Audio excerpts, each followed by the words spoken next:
11 komoi ama ye mra se bedwafo atwa wo ho eko na enra nhye bia anasa anamontuo bi ekoso e wo mra se bedwafie nam so nti e de ntokwa bae no ye begina so adi nkomo na fei mommo wo mo ye mommo a maka ade a kire Ghana fo se ya wada na mo ma ye prepare se ade e be chia mmadi bronya na sa da no ye de adwuma be to ye nya nkwa adwuma eti se wo mommo ye yini sabre ya ye ka sei wo sika bi yifru mommo so yini sabre ya ye ka sei ese mommo fo se enu ya wade de omunya nya adwuma eti 11 komo no e de nsem pii na nam ene ye be gina sa nkomo no so na ye de nkomo twetwe ahodo e de abramo NDC amanyoku e wo United Kingdom said your my Ghana city any said your musi hunu no any said your Ghana fo e wo manone said your musi hunu omo Ghana no and na no pay ye betimu nsem momofo no e wo fia ha mrahye bedwafie mrahye bedwafo aha sei e no mo ne ye bedi nkobo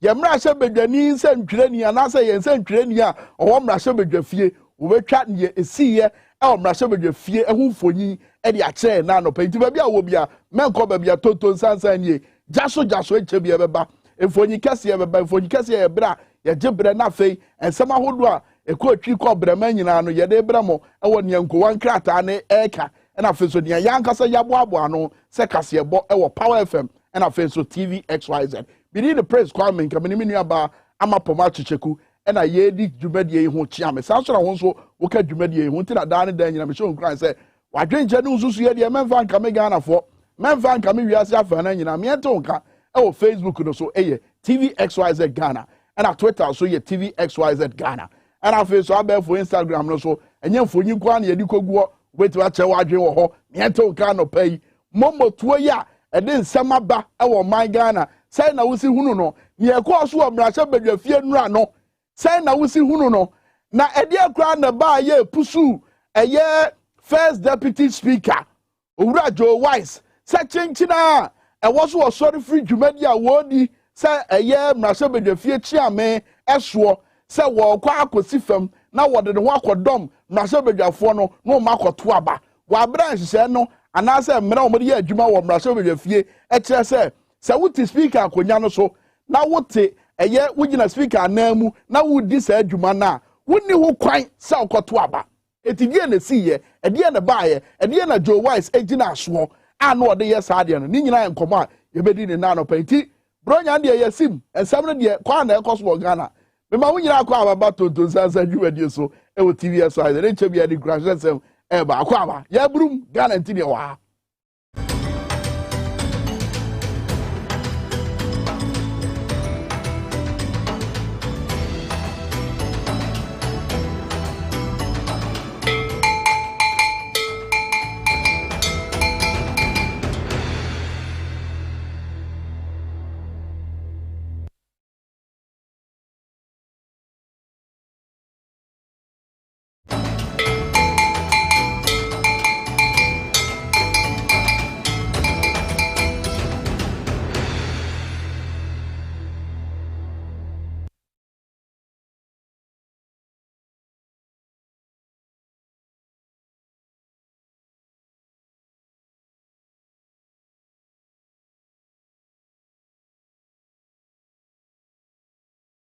Ebraso say ye din kransensem ebebram wo Tonton Sansan dwumadie so e wo TV XYZ kai say dwumadie yi twa no ho frede e wo abefo tintan video no so na fe so wo Ghana web e TV XYZ Prince Kwame Nkanie meni amapoma chicheku eni braba ni prepa na aba my Ghana ene ba bia obefa bia obi ase Ghana yehye bia obefa bia obi ase Ghana yehye baby obefa bia obi esu obi ebobna amo asem bia make a kire asem a make a kire an say na no pa na mehwe video bi asem me see Africa ni mabasoro ha say video na mehwe na brand ne say me de dan ne dan nyina asem ko dan na me sore na me bom paya wudi ma de amesere mesere nyankopon say nia wonim fa me ho no e fa me da ache ho no wo mama hoodi a metimi agina tia sempo say ye nyankopon pe se na no pay anase na dai mehia jata na me ne jata hamso ako a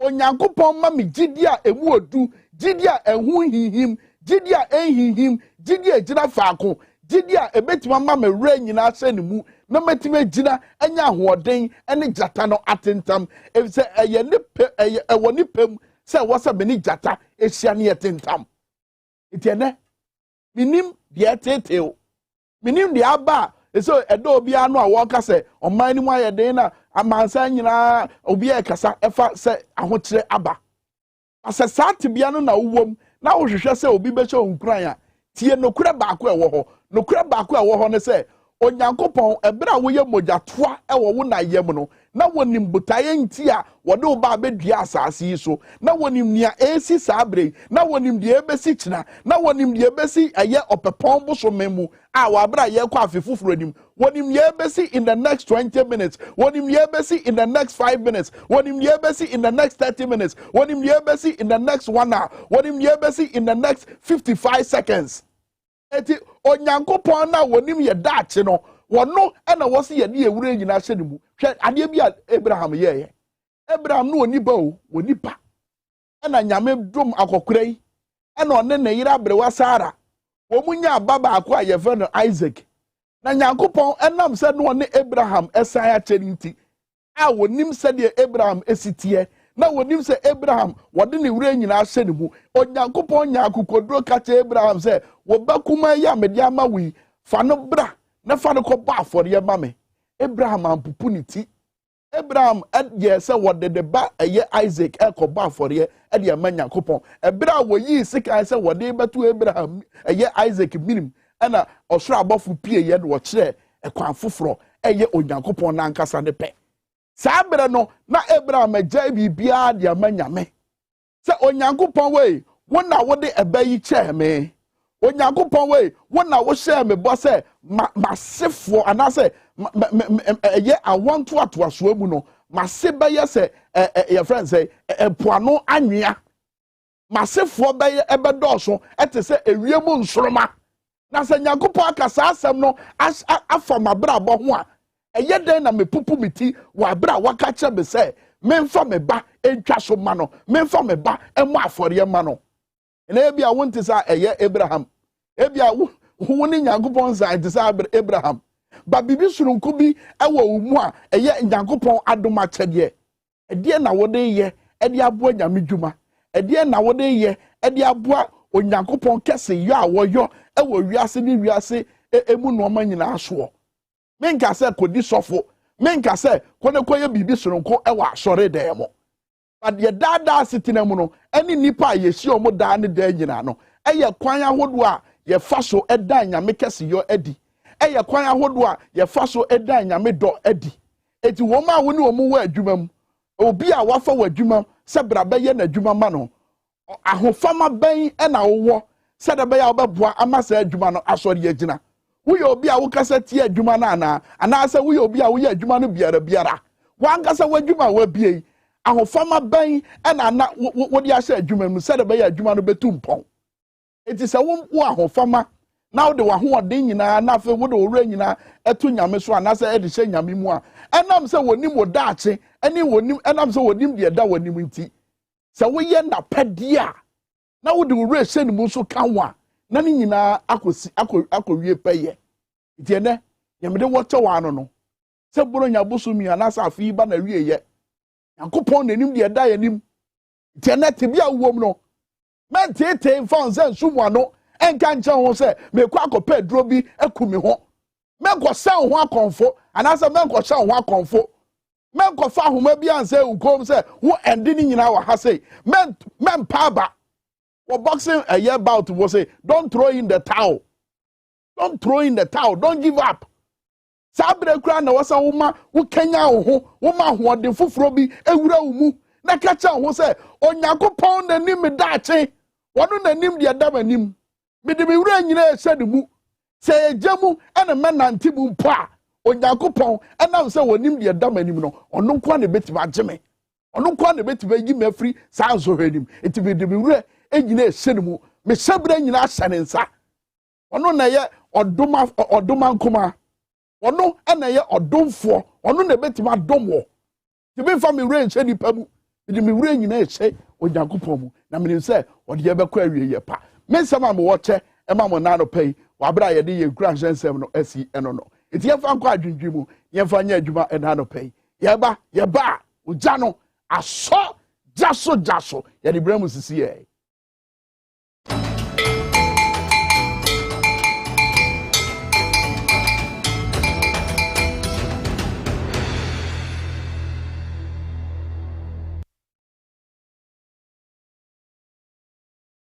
videos na bekasa and the videos no and a bekasa atremo seto video number 1 fatum yanko video number 1 Roma ya say we ye de horo bradwa ye we de mon hwa ade we papa bro nyanka we de wo na wo cheche no mo Roma ya sia ma se wo hwe bonkum ni nifa obi amai no hwe lotto numbers ade na ambo ashen rough ti be dey me moto turbento anase me yedey ade no so na me de ahya ban yi mu ene me fo mani wo san kwai o sre su Ghana fo bi su wo sre enso Ghana fo bi dey esu wo sre enso abufuo bi ama ne homene so wo Ghana mrahye bedwafie enra yesi wo Ghana mrahye bedwafie no adan bibi adi yes amanfo so de obiso man ni mu ache enra mi hunu sa de wo mrahye bedwafie man na mu ache ye wo nkofo bi o message na ye se Ghana no mbeko ama Ghana nkofo bi esigina ye so obo de o mbeko ama man no se de esitie bia no o mbeko ama man no o mbeko akopem se o man no ebeba ba ye kra behwe ene ye wo nkofo bi a minim se pa bi ne aba omu o minim se ne Ghana fo fam no mu hunu o mo de o masi nkete se o mo de eko o mo ku ama amanfo ene se wo mo ku abo eye o mo mu aban mu eho ban so mo ye de tene so mo nya de tene o masi nkete se o mo de ya ban di beba bia no o mbefo aso ye from the yes committee o mo de bibia ane ya je atum se wo mo mpeso asofo efo aso se eye momoto no ye po se ye mpo enfo mo ho ye hi omo ane se ye boss se ha ne emfa eti ye de ye nyina ye di so se eye dabo ne ma dabo ne ma eno mo samso no mo di so a o mo kọ video number 2 sato fatum yenko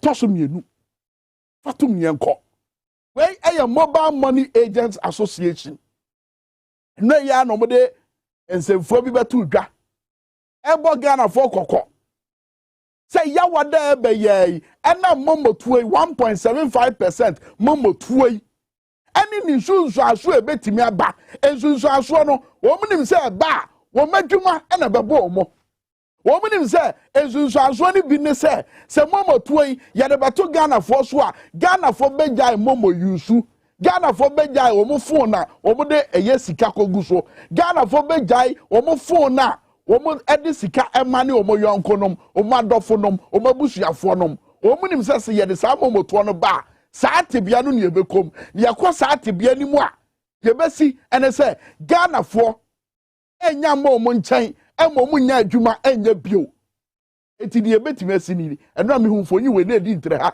e wa ba efo tintamfidie no so beti ase wakowura eye baabi a wodwen se wo betimi atwa eye bibika e wa ofon so na so ne yakotwere ho se aha de yenje momo baabi a na anu ne yaji momo no na ya twere ho se aha de yenje momo fonyi to amanfo crash ase we eye nkran baabi nkran adan akese no baako miamia amanfo tai hia ho ekese no baako ene na anu no mo twere se MTN Momo accepted here. They say, oba ma video nem na say na hwade. They said you almost say ye dum pempen so ye beka say ye nya njibio. Momo no ye nya njibio. Sam pempen so ye dru. Enti na Momo fo kuei anase Mobile Money fo kuei I issue statement say ya wada we omo tintasu kokko e de acha aban. And say 1.75 aban esi gina ya kentini se chinchina eno ano de ba chichire Ghana fo no ni insurance aso ni bi say wo mobile money operators mobile money agents ombe lusu omadwuma ombe hwere omadwuma abansu ko bie adwuma bia momo so mo betimi akoye eye one district one factory no embu so ema obia enya akwanya say won be ye adwuma bi ti say factory hand ye wo memma kentinka emaba wa omo ho ofe wa animonyam anko betimi aye adwuma o sa miamia ni ebi esu ye mie sa factory no ye mie nwuma bi asa na no ye ka se mabunu no embepa adwuma o Accra International Conference Center ye nyina ye huru die si ye adwuma bi sa ni ho ye nyina ye kai ye na no kenofori atakan ye eba aban adwuma nso a aban akatua anwoma aban payroll so ayema aban enwoma akatua anwoma so no ayema na no kenofori atana beka asasem no enti enura saade ya esi ye eno na dan ne ho adi o sa bufuo ya ewo krobi eno na dan ne ho adi e wo Ghana mrahye badwafie na nra me be kirao MPsa wo finance committee so wo mugi tu mu se sa momotuoi sa Ghana fo dwetire ya yemfa to onto suoi members of parliament abotu wo so aba o magye atum se saade ne nya adwuma no yemfa wo mfo nyini nto eye afidie no so na Ghana fo hunu mo yemfo mumfo nyine nto so na Ghana fo hunu mo wo mrahye badwafie ye wo committee bi wo ha ye from finance committee na eye momo embransusu ye beto mrahye badwafie no said ye mrahye badwafie omu dwumadie sitie no na wo say ye de kwa committee na committee no ebobo ho obu bobo ho wia na obia mane nsem so wia ni atoso aba MPP for what 13 go chairman ka ho na NDC for 12 eti MPP for no mo ti tu mu se mo to no yemfa mba kekere Ghana for no wo mu na da eye kasamfonyi so honorable Kwaku Kwaten adehia wo Obuase West mo member of parliament no honorable Kwaku Kwaten honorable KT Hammond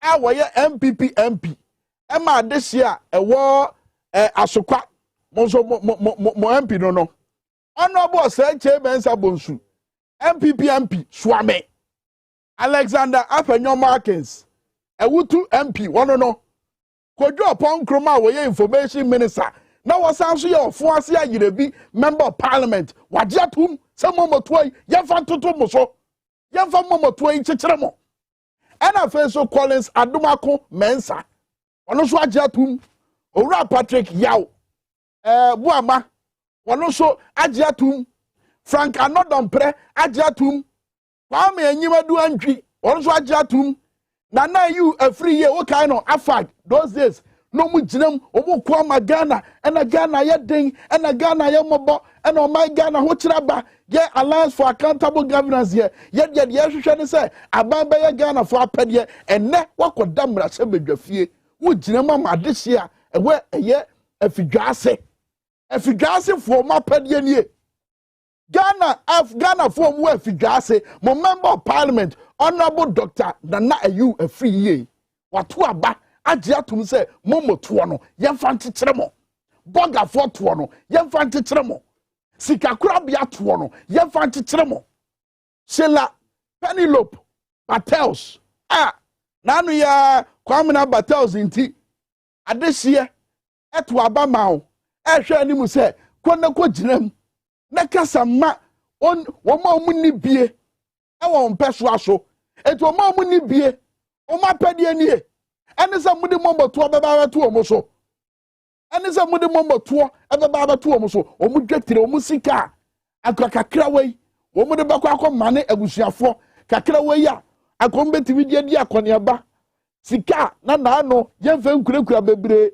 enam za akronfo adọọso abonefo atiegu mountain so a omudi boni nti yemfa sika enkura bio na sika dan phone so ayewo ade bia ye free pin aye dia loko asa phone mpo yira obi antimi embehwim sa sika din free ho ende wo ma me Battles Sheila Penelope Battles wa komrase bedwafia sa wo MP no Emmanuel Nate sa wo MP no wa komrase bedwafie na gadwen se de opapa ye no enu abi na oba abaye enu nie Sheila wan na convince wo say sa your friends say momo tuoi yade here Ghana for and afen so Stephen Amwa Isaiah so for member of parliament ono so akwaje atum say momo tuoi yemfa metomo so eti no anadwo mo gi tu mu wieye eno mo de ba mrahye badwafie ba bia ye bodwa ba bia ye tena ase ne ye bobo nsam ho eto mo de ba no se de mra ne sitie no ene se bibi sa ba e wo se ye bobo ho na ye to adwene kopem se bedrum pempenso a ye beto so aba nanso enra sa momoto ensusuye momoto emra nsusuye ya omo de beto mrahye badwafie omo se ye frɛ bibi certificate of agency na chese enra krona enra dana no na ho abehia se entem so ohare so Ghana mrahye badwafo njintum chinchina se momoto no yento so aba yendi hudwuma ansa na ade ache ene ebehe from kuma wo mrahye badwafie ene la omo mema mansem ahodo so gina mrahye badwafie se de omo si ye omo no ma so ede ka omo nsem ba ko omo kaaye a owura Haruna Idrisu esori gina ka ho asem ene se wono ma ye frɛ no se ye under certificate of agency no eya na krata afri mampanyi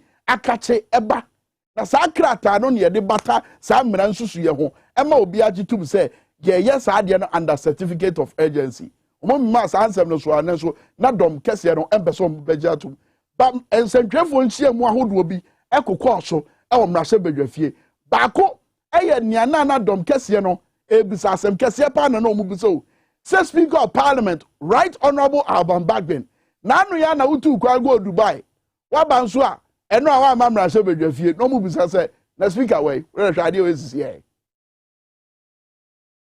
zentwefo nchia mu ekoso no a your markings. Minister of Finance, Mr. Kenneth Borata, be presented budget. Around 17th November. Okay, before then, the Ora Jinapo, John Jinapo, former Deputy Power Minister. One case Lato Forsen, Omokaya wants a dreadful shemu, Efa about one course war. Our committee level, and in Yana, my own margin say, Omobako, ya wabro, my boda, our mrahye badwafie, ti assembly. Minister of Finance, Mr. Kenneth Borata, be presented budget. Around 17th November. Beye busumini, Minister na amfa bela, and now Parliament ye be rising now. And ye call committee. Ye call any senka yem frɛ telecom sector for omomo yo momo. Enkrofo bebre ne yanteti o masem. MPP for ka say omo nyentum.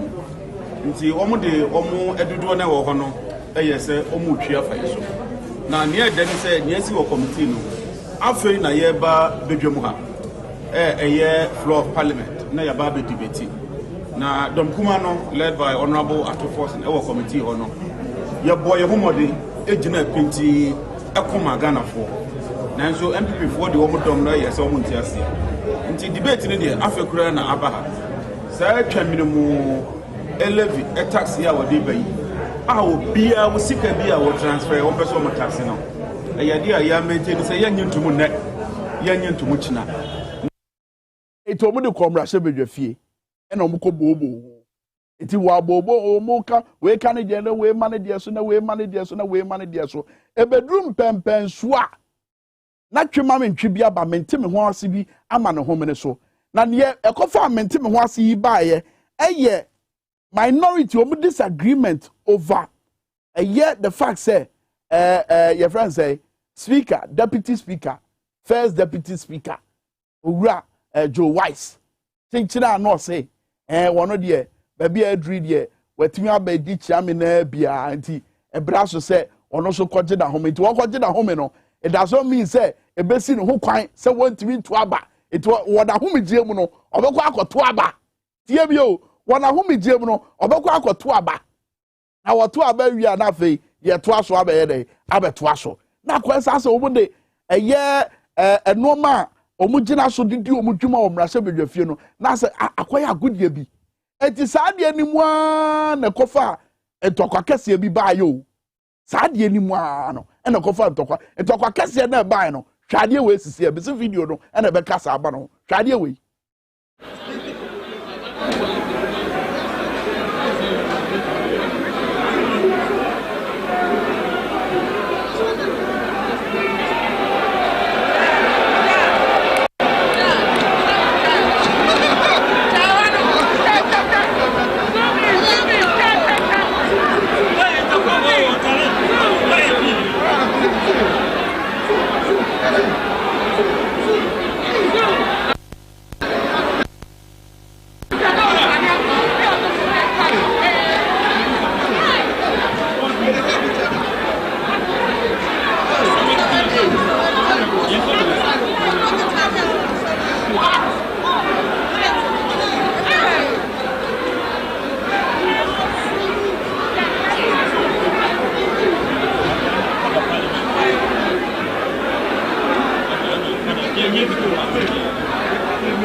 Did I SEO and yet can yet your man for GB? Ye can yet and yet quota for member of parliament in General. Then about it when the ground a Simon Pisutia.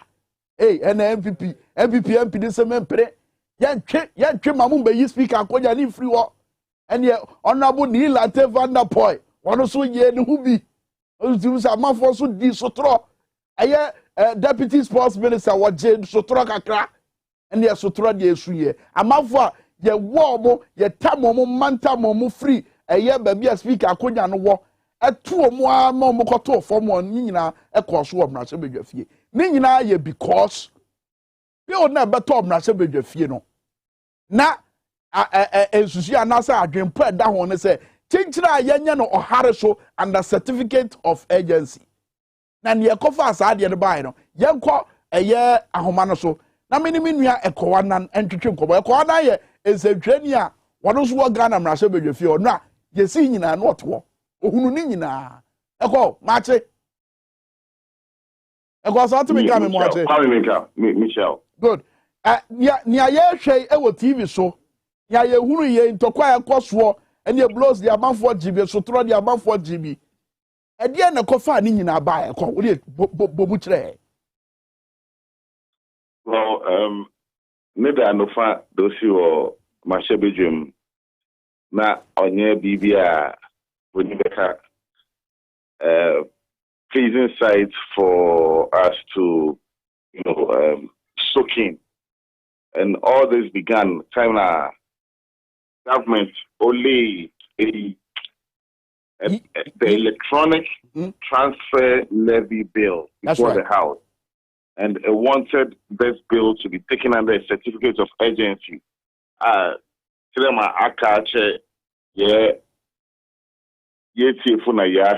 That's right. And what government wanted to do was that... Say Mransu suye eye e-levy mbrei mombo tuo Mransu suye yo mo pa cha na say Mransu bejafo no omundi hu dwuma jaso sa na no mo pa kire. Exactly. So what this means is that if it's supposed to be under a certificate of urgency, then they sidestep all their rules and ensure that the standing orders are suspended and this bill will be taken within 24 hours, within a specific period.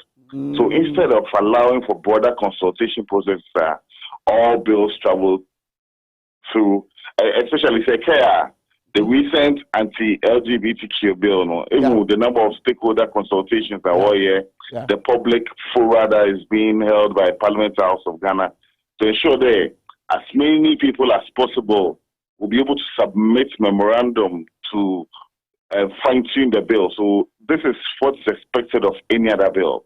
But when it's supposed to be taken under a certificate of urgency, then all those rules are sidestepped. Parliament is the only author and finisher of that process, meaning they will not solicit any information from the general public. So when that motion was brought on the floor of the House, initially, Boku Central MP Mahama Yariga, he attempted to arrest the motion. He quoted a couple of standing orders to, make his point there. This bill did not necessitate going through a certificate of urgency because there, Abana or the bill in the Beno, it didn't make it known to the House that they should take it under a certificate of urgency. Making it no. Now, the Haruna Idrisu Kano, does it mean say the Dana Haruna Idrisu which say bills are abba under certificate of urgency no? You tell who say Mampenia catch horo, what crata, Edia Bata one, and no nana Ura Mahama Yariga air patrana. Exactly the point that Mahama Yariga wanted to put across to the House. And indeed, his leader also seconded that motion, and he also quoted relevant standing order. Also, he brandished a letter from the executive secretary to the president, and and this was an accompanying letter for amendments to be made to the Student Loan Trust Fund. That's right. And the executive secretary was clear there. This fund or those amendments to the bill should be taken under a certificate of urgency. So that is what Haruna Idrisu and the minority MPs were arguing there. Washu, in one breath, this is your accompanying letter. So why is it that every electronic transfer levy bill, I'm saying that we should have taken it under a certificate of urgency, and he left that determination for the finance committee to make. So the argument was that the finance committee was not close with the relevant powers to, take that bill under a certificate of urgency. Now, the second deputy speaker who was sitting in the chair at that time, after listening to all those arguments, MP, yes, Honorable Isiama, listening to the arguments being made by the minority MPs as well as the defense by Vice Chairman of the Finance Committee, Patrick Yabuama, he knew there, indeed, the Finance Committee was close with the relevant powers to determine whether the bill should be of urgent nature or not. And so he threw out the motion that sought to arrest the electronic transfer bill from being taken as under a certificate of urgency. Now, what this meant was that the way has been paved for the bill to be debated. That's right. And approved or rejected by the House. That's right. Now, Chairman of the Finance Committee rose up to make the specific, prayer for the House to approve the motion. So now, all this began unfolding. Now, Second Deputy Speaker, put the question to vote, and he called for a voice vote. That's right. Saying in his words there, all those in favor for the motion. Mamujitu Munka say yeah. Mamunyintu Munka say no. Aha. And omodo omone eto swaba. Eto moto swaba ni wie ndie na si ye. So what the mama do we Now also be said all those against the motion also one kadabi. But I say it's here na why na kasha. Why na say there was confusion kaka whether the majority na we win you, minority na we win you. See, from the yes and then yet say there now better the NDC for no one was so kaka from NPP for into Oma Honorable Muntaka minority chief sorry, and under another provision in the standing order he called for what's known as a vote of division. Vote of division in Ochede, or either work clear lobbying of all visitors. A minister or you clear lobbying. That's just when you're not so big, you flew. That's right. Now only MPs now won't determine whether or not there was so that there will be no confusion in the minds of anybody. Okay. There I will see or a day and now on your day. Minority chief sorry na and Yenya or deputy majority leader Honorable Afenyomakin rose up to counter that particular motion. But they're not kind there. And I mean minority what the way of obstructionist and say what the frustrate the government business. What minority chief so sorry be there. No, you the laws and you the age you the standing orders and you the age I mean, make to me standing order there. I didn't know you mean confusion will margin. In taking, there should be a division vote. I want to know what can say. You Bibia say we see a buying edumedi who quine was standing orders anymore. Thank you. Obana, minority chief of Bisande. In the hour they came. Any fan was standing on this. And so also for baby. And then the second deputy speaker what did the motion at winning? Will you inquire or say the House stands suspended? Hey, go for say, now but now already. I did the NTB that. Yeah, Brenity, call. It's almost Eddie Omujumadi, no, Omotrin saying, Bears, don't trip back. Yanantia, Kosi, yeah, and Tokoi, a buyer. But if I know so, about 1 Samsa and a cofan to Quana buy. Exactly. So the spectacle that unfolded on 7th or the eve of the dawn of 7th January, began unfolding. We saw some traces here and there. Now, first deputy speaker, after this, after BBI, he came to take the chair, and he argued that procedurally, we felt the second deputy speaker was wrong.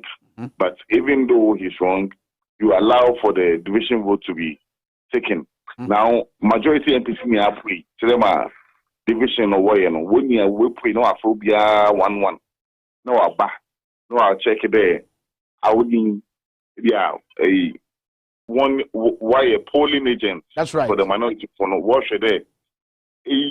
Any Formina MP, any Futu MP, any AEMP. So they were the ones taking the vote.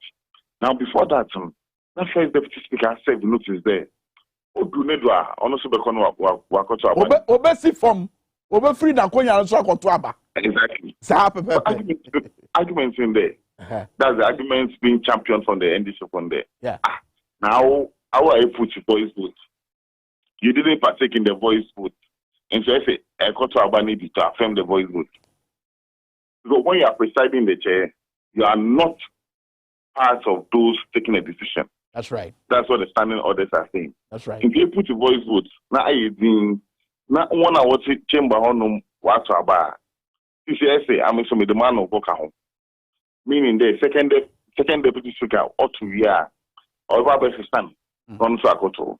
So the minority MPs laid guard or were on their guard. What's a one pinema the one they need.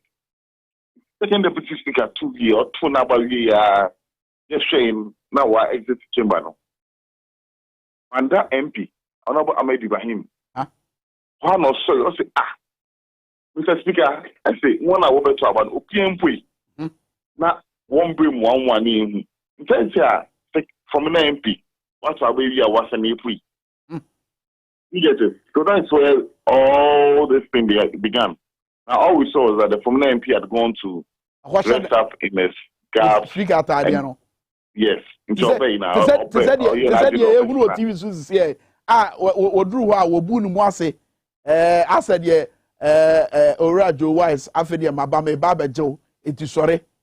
So just when the wives woke up, that's when the minority MPs and majority MPs were clashing with Speaker Neguano. Okay. The intention of the minority MPs, we understand, was that they wanted to take the seat of the Speaker. They didn't want anybody to come occupy the seat because the first deputy speaker had vacated his powers. Okay. Now we'll put the way guano. Yanko ebra and tokwada no bra siemi who say KT Hammond, Kennedy Japan, and members of parliament to be on more don't come outside. In fact, they do point be Honorable Haruna Idrisu after I saw ne or say Mensa Bosumo, Akodi Komokakano, and all got to that mic and one and now say, so yeah, majority MP or minority MP will be a metanasi, and they are 10 years or Kakra, and now or say Mensa Bosumo, so Mike once or yeah, day, a kakakra. It didn't have bad a real, you know. They say, a funny Yabedru, Yabeya to Ababio, and you're the best in there. Well, so the House has been adjourned to later this morning, 9 a.m. To guess how things will unfold. Whether Mr. Speaker Nankasa, our whether any of the deputy speakers will be the ones to take the chair. So now it's unclear at this moment, but the signals we are picking indicate there. The Speaker himself, who has been left unhappy with this development in the House, will be the ones to preside over proceedings and adjourn the House immediately. They will be in Kudibuna. So later this morning at 9 a.m., we are certain that the House will reconvene. This was the indication Second Deputy Speaker or adjourned proceedings last night. Okay, that the House stands adjourned to later this morning.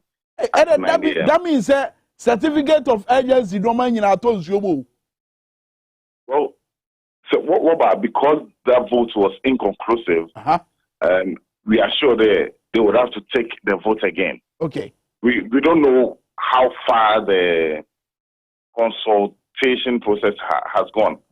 If what happened last night is anything to go by, then it means the minority MPs will insist for the vote to be taken again. Very well.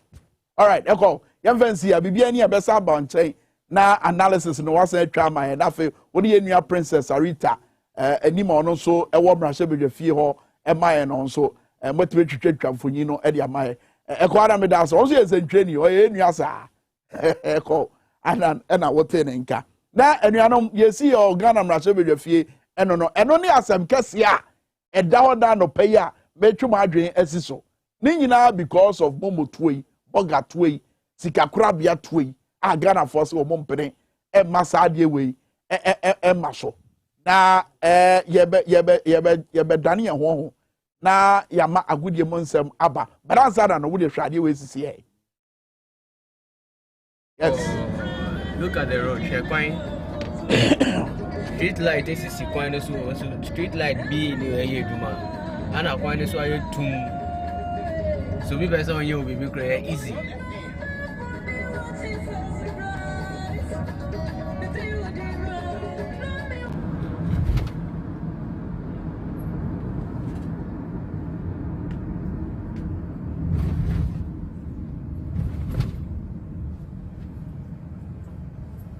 That will be say na dey na dey kire mu ya simple Ghana eto ahodo a ya gigye ewo yedi mu nsi ahodo a ya bo ewo yedi mu yentimi fan say street light ewon crime mountain so Traffic ye wudi ke hunu ye no na ye ekwan na ekọ eye kolebu no ehọ na ye sumtum no they say ahade ne ye enenam Ridge roundabout eyakọ abato komisa eye Ridge hospital nchemu ho na run about one there.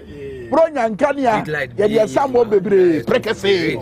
Pase kania ya de besin se polo so. Let me aso na han etima beto krom de. Eno de ye fa bi nto ho. Akania ya de bedi bronya de ya de akosi ho. Run about na ya so bronya run about ene da ho no. Ene sum adware yen crime mountain so. Accra is the capital city of Ghana. And a Krobia so you has a wet to Mpawa or capital city and a near tide the sort of infrastructure and what Japadia Waja and the amount for it's Ghana for 2 Mojijandia Mode. Namosa the Momo tour and said but 2 years so. Ghana for say where the yes Rama where the Mofanko Yama Yamajijan Yamodia Monje Yamodia and Yodia party street light in Pomu to be for Ghana for. I'll say about Jibomo tour. Bejina momotuo di mu abeka se eno ne ye de bejina so e de aya akwan amamo se momotuo no de ama yentimi nya akwan momotuo na ama yentimi mbiebie enwuma e ma mabunu no momotuo na ama yentimi enfans sisi adan hodo emfa nye school dan anasa asupiti e ma Ghana for de asia jaso ni agudie mu nsem besisi e Roger Emmanuel the sports monarch also a share executive we besisi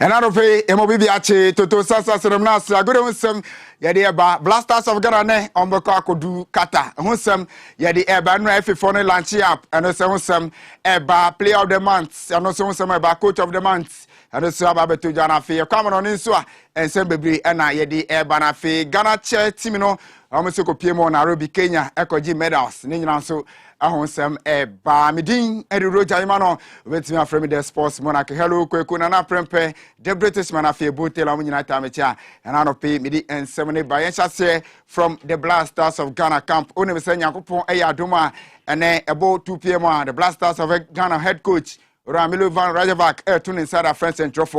You know, say Ghana yes squad. I de copy mu our 2021 AFCON. I to join our Cameroon one coach no. I de want some to join which so technical team our PB the account no or the no so some ebe to join na nyame adoma coach ni wiepe and Ediano Blaster team na kasa be to afia na afia makopie mu Doha Qatar no makoya on sisi asara no which on the 7th January team no akopie mu our my friend say Cameroon na afi AFCON etimi abasa national so say Ghana ye group no ye ni o my friend say Morocco, Comoros, and afi Gabon. Nyina ewo group mu Ghana share them say bibia betimi akoye na nra na Ghana Football Association penefo launch official app no ye FA ni app ankasa o ma launch na no na ora keto kreko FA boss e di atuja say ne Blaster squad na say opese ohu bia agi se okosa app no so asana Blasters no wahu se na squad na ho sem sitie enti nsem aketi di tuja after say launch no etimi ekoso.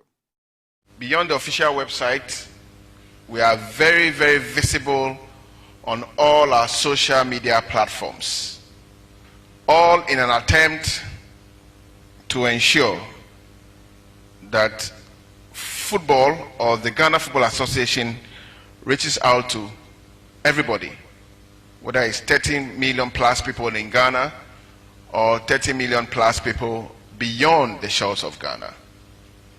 And in that light, we are here today with the official Ghana Football Association app.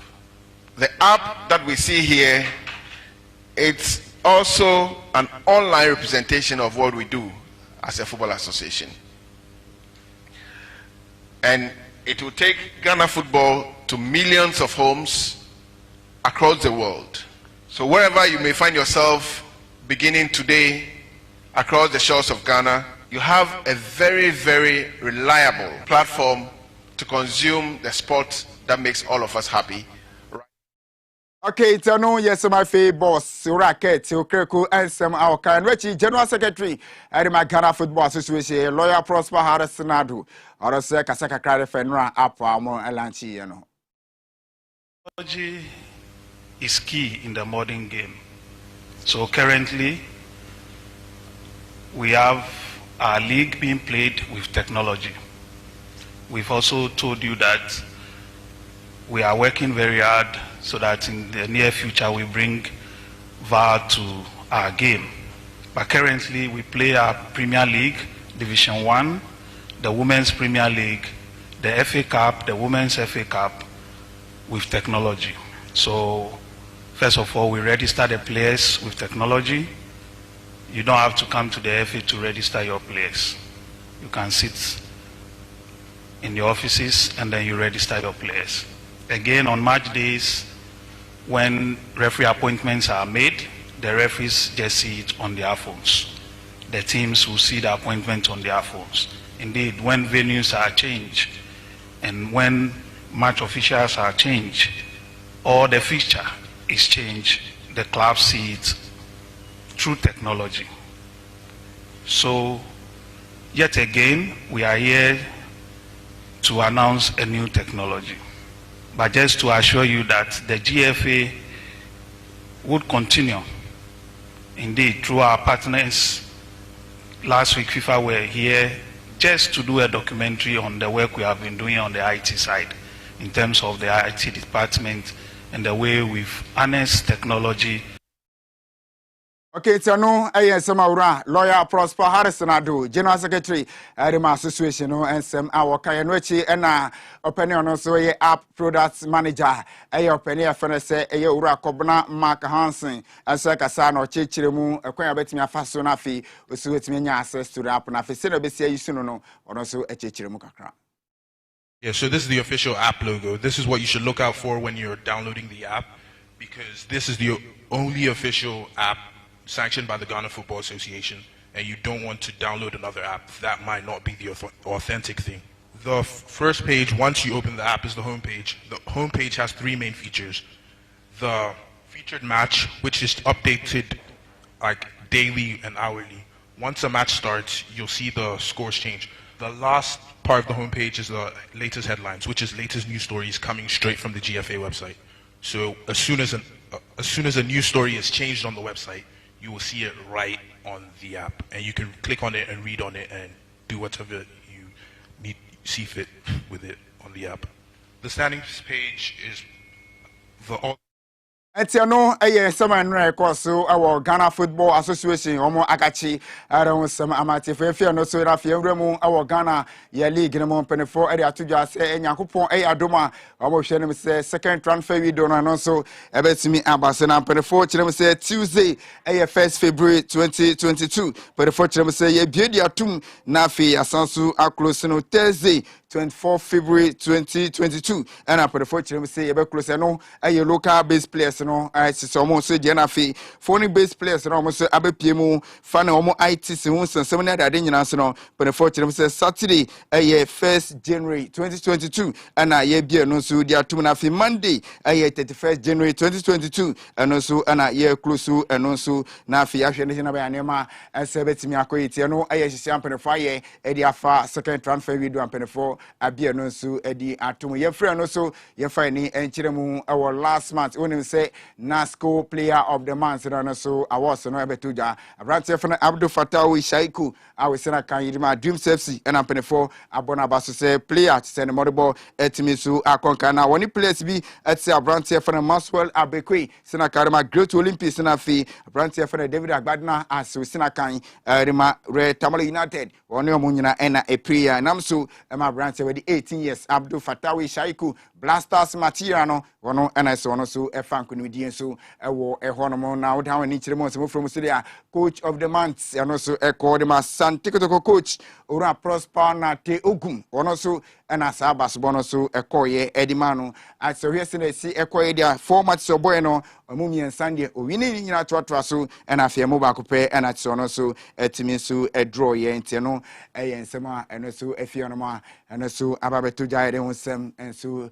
edi ema yetifo na uremu awo Ketu South ho se jumede kese bi etimi ekos we eye afechi awuno foundation wonomu game a eneso etimi ekos na Sunday we na bibian so etimi eba na wie na wese na esi ekoye dia na se tima wono etimi edinkunemu awo jumede nemu no onya 5000 Ghana cedis na afi ni ono so etos mienu so no ono so enya 2000 Ghana cedis a na se no eyen hihia penfo etimi aye se hwe timi sa wodo bia so munyina so etimi ebepiem dia na timi se ne bi mori bono na ewo suru ye papa aye se hwe clubs bi omunyina ebepiem a na timi se omu edinkunemu na hwe sika no etimi piemu as a runners up wono enya 3000 and afi ni otosu miensan so enya 2000 mra nia odinkunemu na nkasa enya 5000 Ghana cedis nteno eye nchisia empenefo edi ababetuja from eye Ketu South openia ye feno afechi awono foundation almost jumedi kese a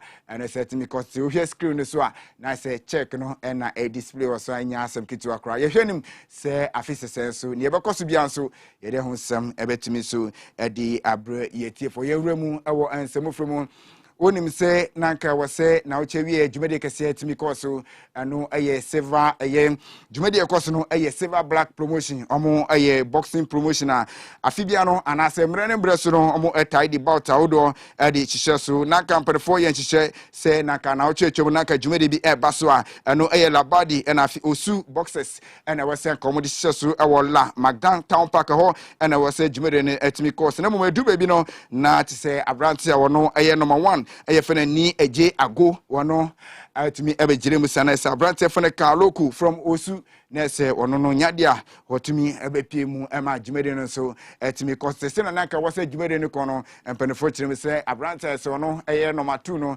nyadia wono atimi ebepie mu nti nyadia jumede na kasa atimi eba na wie nti no eye nsema empenefo so edi aba aidon sem so ema yetifo na wonim se Ghana che junior team no omusiko pie mu awana Nairobi Kenya omuso ekogire mu adi edi magana na jumede no ba na wie no na nyakopon ayadu magana etimi enya gold medal Mako miensa ewo jumede kese a eno so etimi kose aye nyina ye hwe no be nyankopon ya adom a ene omo ebe touchdown ewo Kotoka International Airport entieno eye nsema no afie omo akache banti gold medal miensa na afi silver medal so ba ko a ye hwe no se omo ba no ye be kwa kohye omo na afi ya hwe se na nema so ebesi akoso enso ewo hono ye kwama no ni na afi ya sori nsema no se na no pe na ye hyase de fi AFCON 2021 at se no ba so na so manura openi efe na Patrice Bochepe ka president ono akasa etuanamo from South Africa na okopiemu awa Cameroon no okoye no na ode nsema krade atoja se amafo bi kika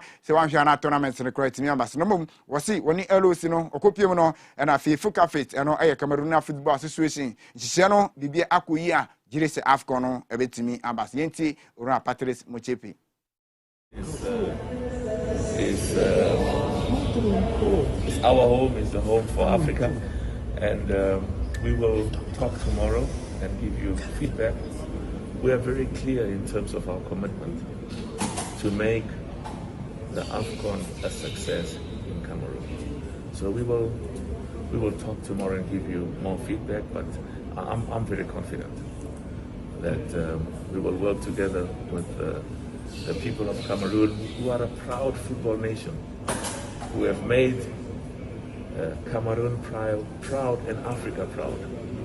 And I'm confident that in our meetings both today and tomorrow, we will be able to come out of here and give the world, give Africa and give the world the confidence that we have, the commitment to our people in Cameroon, and the commitment to the development.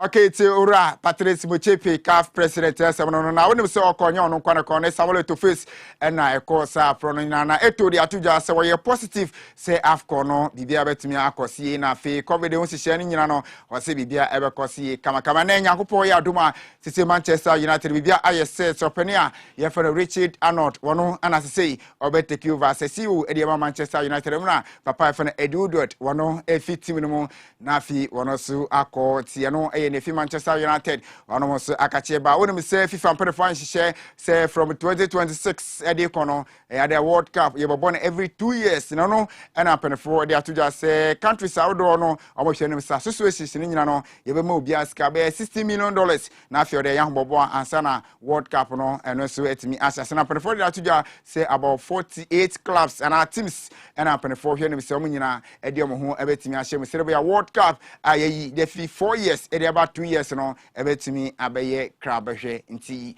eno eyensema hodo eno so aba emre no ko mami fa ni nyinensi na kwame menka eni abajafo embetena asena afi Tonton Sansan omuntu aso emfa emamo midin edi roja imana obetimi afremi the sports monaka botela na prempe na afi hello koko omnyina etamechi seto wano se director eboy ema bibia so ekose kama akrawo nyina.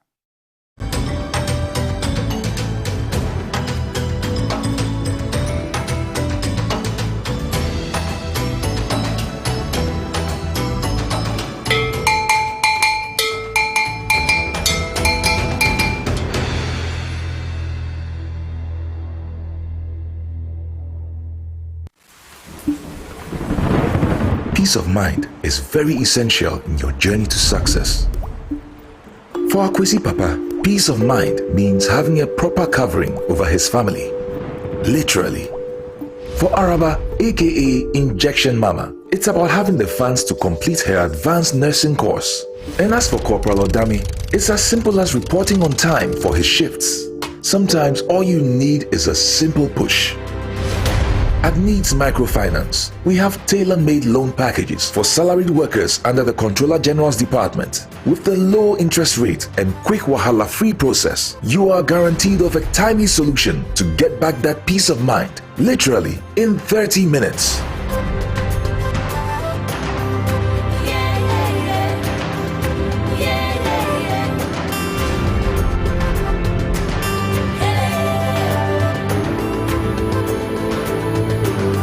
Needs Microfinance.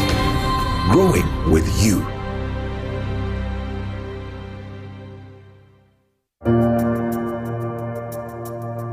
Welcome to the Royal Dazzle Event Center,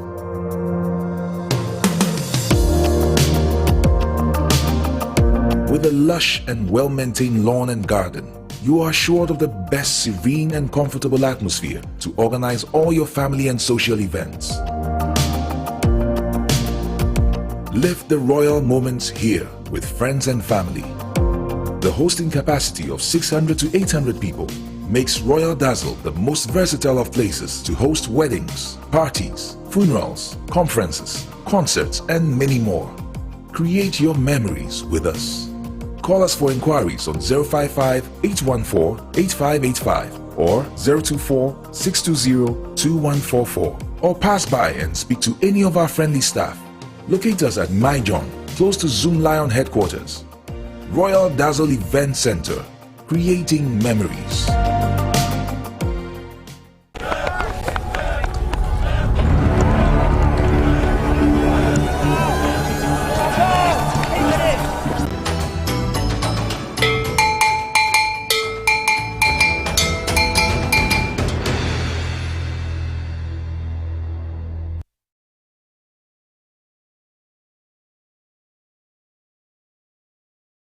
Let me use this government for example. Let's say that this present government is this class. I know so many Ghanaians are disappointed in this particular government. The reason is because they are expecting this from this. They are expecting 50 pound results from a one city government. This is why they will continue to produce these results, because they don't have the capacity for this. If the government wants to produce a 50 pound results, they will have to be translated from the kingdom of darkness into the kingdom of his dear son to be able to produce this results.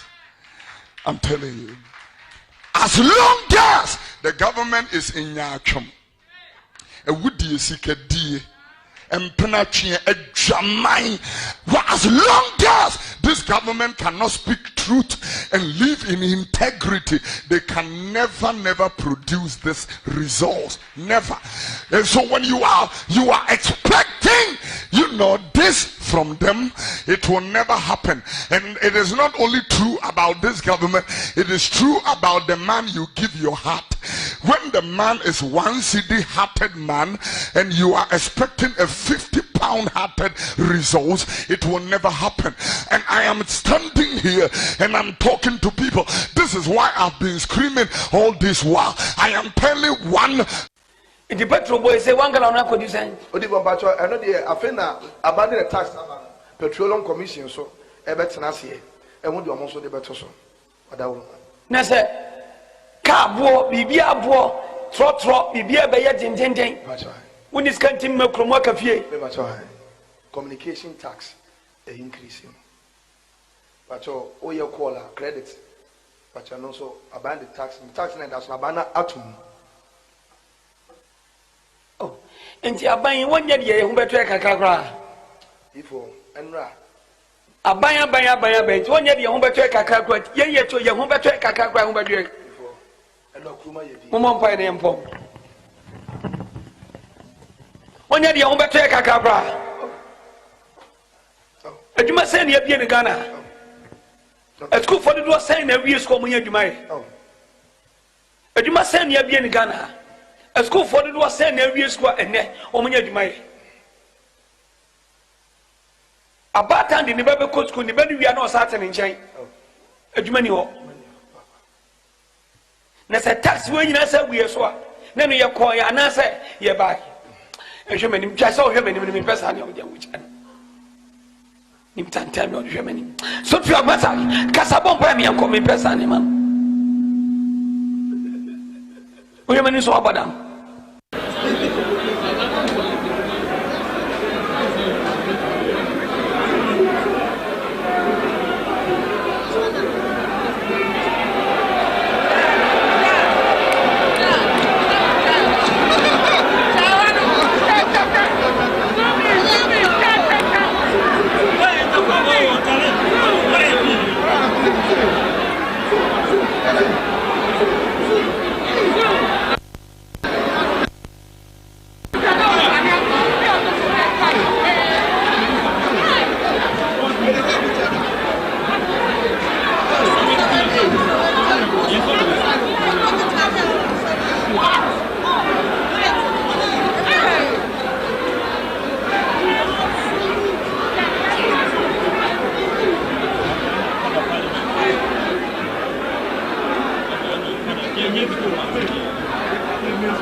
eti obi busa say Ghana te say ehun fonyi ne atwa akere no ehun fonyi kase enso ne yeba betena se a yeba be biem yie se na be abohunu nia ekoso e wo ye man Ghana nti no asem kase e da ho e na adopa eguso a yebobo ho a ye hwe se e na yebetima pe ne pomasi bre eni momotuo yi ho nsem a ekoda amrahye bedwafie enam so nti brahye bedwafie enantensie ho nsem so kofa entokwa kase pa ba brahye bedwafie ti ene brahye bedwafie chiame eye right honorable Alban Bagbe ni atete ne se ena ono na betina edwam na obetena dwam a ekwan da wo se obehwe se obepensem no dodo na epobasibre but what Ghana mountains what here Ghana for actual madrim in fact mobile money operators say yawa de ya mobile betinters kokko pa e de akira ban ama Ghana ban ehunu se so manyuma efro mo nsem a ensunsu aso ebeba ene nia wanhwa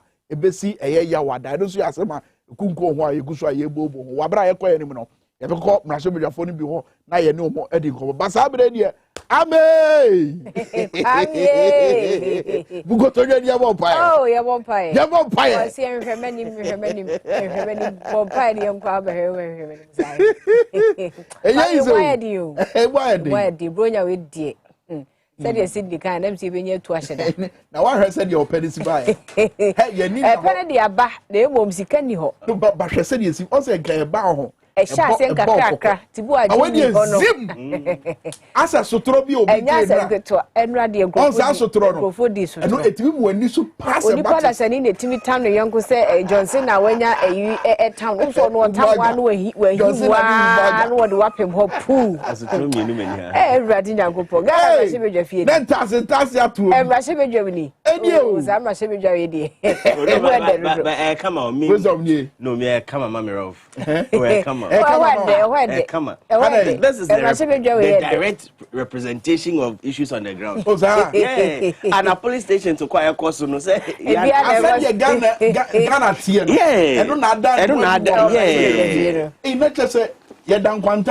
because who said those days no na majority for back hey by the end of the day majority for kwan but see ano uko police station and to kwa ketekete ayeko ho no and MPs ni say amumuntu me nko say amubusa na ayeko mamo ama we nyina koso no ama 1 second we nyina koso no so o say no prince cameraman prince we ya de bi fefefe we nyina koso no so na ye sika na wo say ye di siesie ekrom ye sika na wo say ye di street light no say sika no akoni baabi ena kuro mu nyina ye tum na de no a etwa me awo ne nya hu bio ye twa me awo ene nya ye hunu ye ewo eye Ridge roundabout one eya call Ridge hospital one no and as a Greater Accra Regional Hospital one roundabout one no oh bronya bia ya e wo ni esi ofefe wo mo de ni si won ya so ho ya de kania e wo de hwe video na for video no to so no mo hwe Ridge roundabout no ye de nkania adwam ho nyina kama we ya kolebu and we Ridge okay we Ridge ye call Ridge ni ye call Ridge electoral commission roundabout ni ni also babia ye sumtu ti SU tower ne wo side say no ti roundabout ne so roundabout no so but before sa roundabout we sa range roundabout ne so ho so nkania ye twa ho nkania say ya na nkania eti traffic light ni ye adwuma ba ekwan no so de ye sumtu babia ye tu it will be due bone wo suma ama ye Ghana ni and even with the traffic lights report about say over 100 traffic lights or enyejuma oh when they osha me nka no me madina kwan so de number 1 okponglo UPSC sa UPSC major intersection most times no traffic lights enyejuma ye beje brani a traffic lights ho asem nansa na no yeni ka ma omanfo ntiase o stek eguso e ka nkrofo sensase ho enti bra na beje de se de beye ne bebo ama nso benya ba bi pa edu tira to a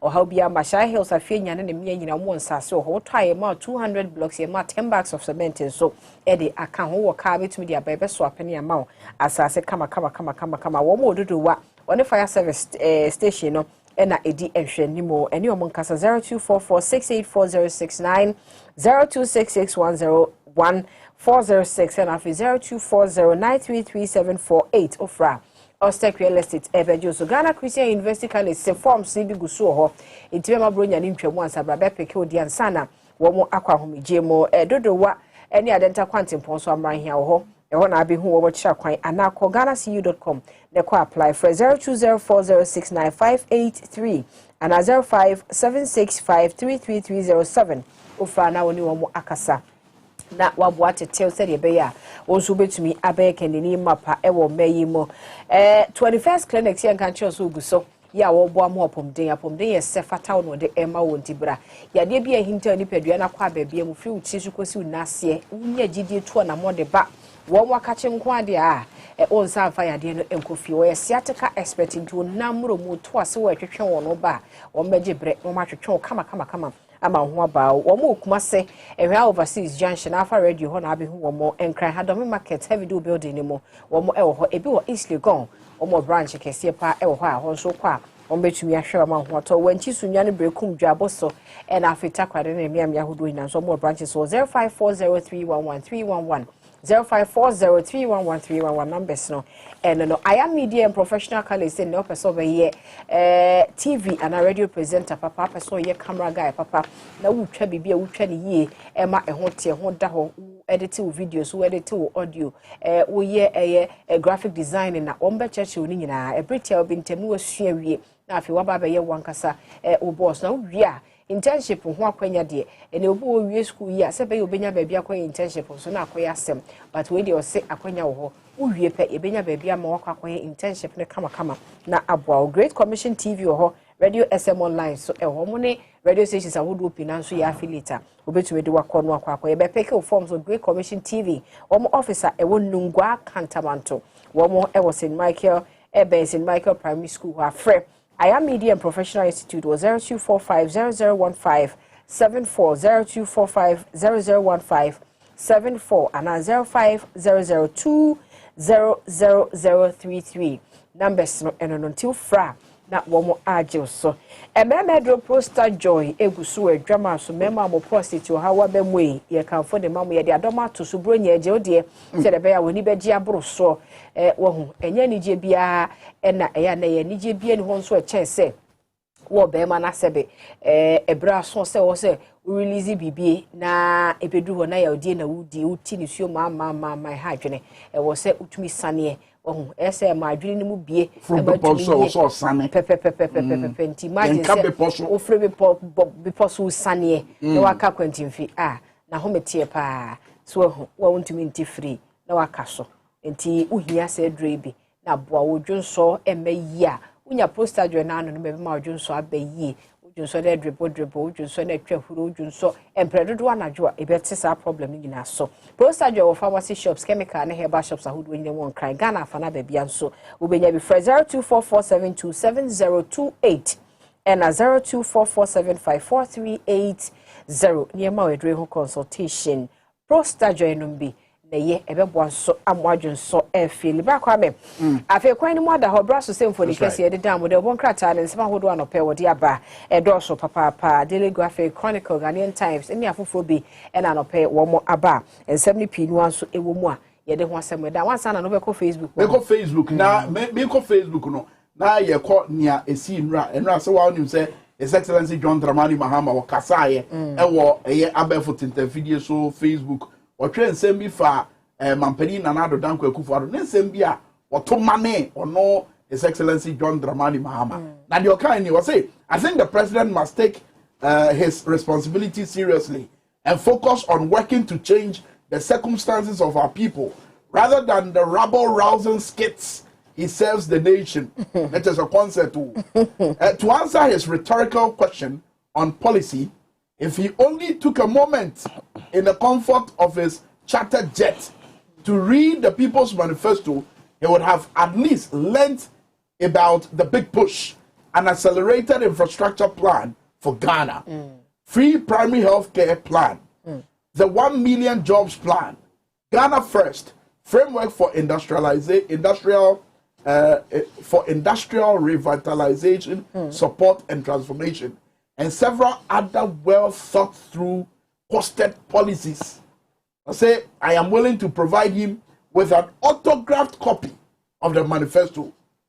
With his speech of yesterday, he has carved his niche as a good campaigner, but unfortunately, a poor leader, as Ghanaians have found out, at great cost. Where His Excellency John Dramani Mahama Nensebia or Betu Jaffa Nianano, His Excellency Nanado Danko Kufuado, Eka Otto challenge say NDC whilst in opposition, nemu social intervention policies and one kasa aso da ya dwene ho asese asusu a omode ato akwema abaye adwuma no na eye Mahama ede ho mu aye ebaye na wa ba fo ntente video ho anso no e na amanfo bebre ehwe ye owusu Bismarck wo bisa say na bia ya mo de kire ye rich roundabout one na say roundabout na wo abato komisa ho no wo mu ni MP na so mo MP no he TV SYZ Mama MP no bedi hu dwuma as Supreme Jacob aka majority leader our Medina constituency was it if the House of Parliament gets burnt any day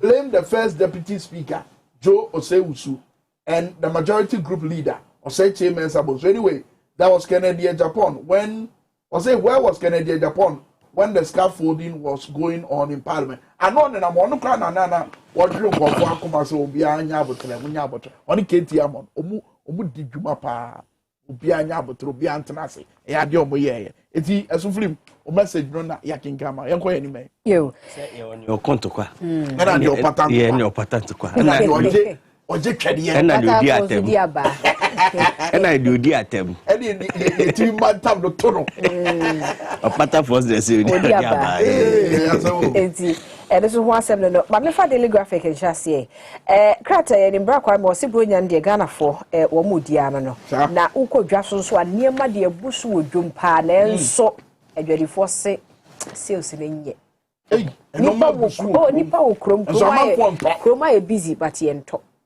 wow ada sikano we ye nto se sikani ho na se sikani de na nkasa ka se enyame mu ayedin ba mi emblemi no nti sikani ho krofo ba na wabisa mana atade ni boy se ni aboy bowi okay yo ni pasha medase krofo ka so nyema musa ye se nuane wo ho edibles wo ho drinks wo ho ntoma ne na se fontade ni ade wo kuro niema de omo se ebi okuro mpa na nso oni adwadifo ne kasa omo si wa afidie enka fra se ye afidie nkoyie wo makọ takrade wo makọ kumase wo makọ sunwane wo makọ tamaleho kofodua ene baby a edwadie akese kokọ ani wo manfo akodidi nkobo ena omchese odabi bronya we de nkoyie eno finance committee so mo approve e-levy ene so ho asem page 16 Daily Graphic Democrata Ediaba dealing with Omicron variant.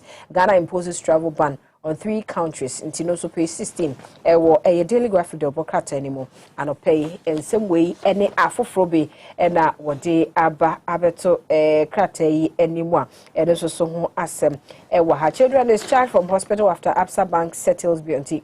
Nkolebia no mo so yahwe omo wa ya sabia no muntumi nkofie because omo de kano.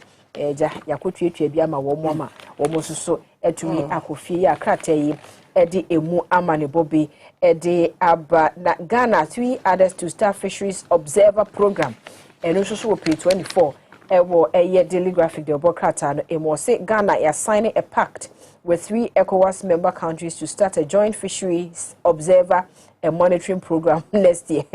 Nti Togo, Benin eni Cote d'Ivoire and assigning yesa deal no and also so one sem krata yi na wo bo afare for there afare for there breaking it down me nti kwame de o kan nyina se o se o se o mo eba behwe yen ye friend say ye West Central conference a wo bo beye na o mo ba behwe ye nsuo mo na miye ni ho dwumade so nti o mo ye monitoring any observer ye kan say as a group bi as anko for no mo ya afare for ana ana o nkofo bia o makosu ade afase de yesi omo nam eno mo kwa kwatina edan a ye be so ACS omo so anum ti abedwendwe omo be make sure say kwan a ye fa so yinam a enam mrem emra mata ho ene eniema hudo be tete sai kokoso ye poso ni ade no omo be hwe e de ho anu ye aba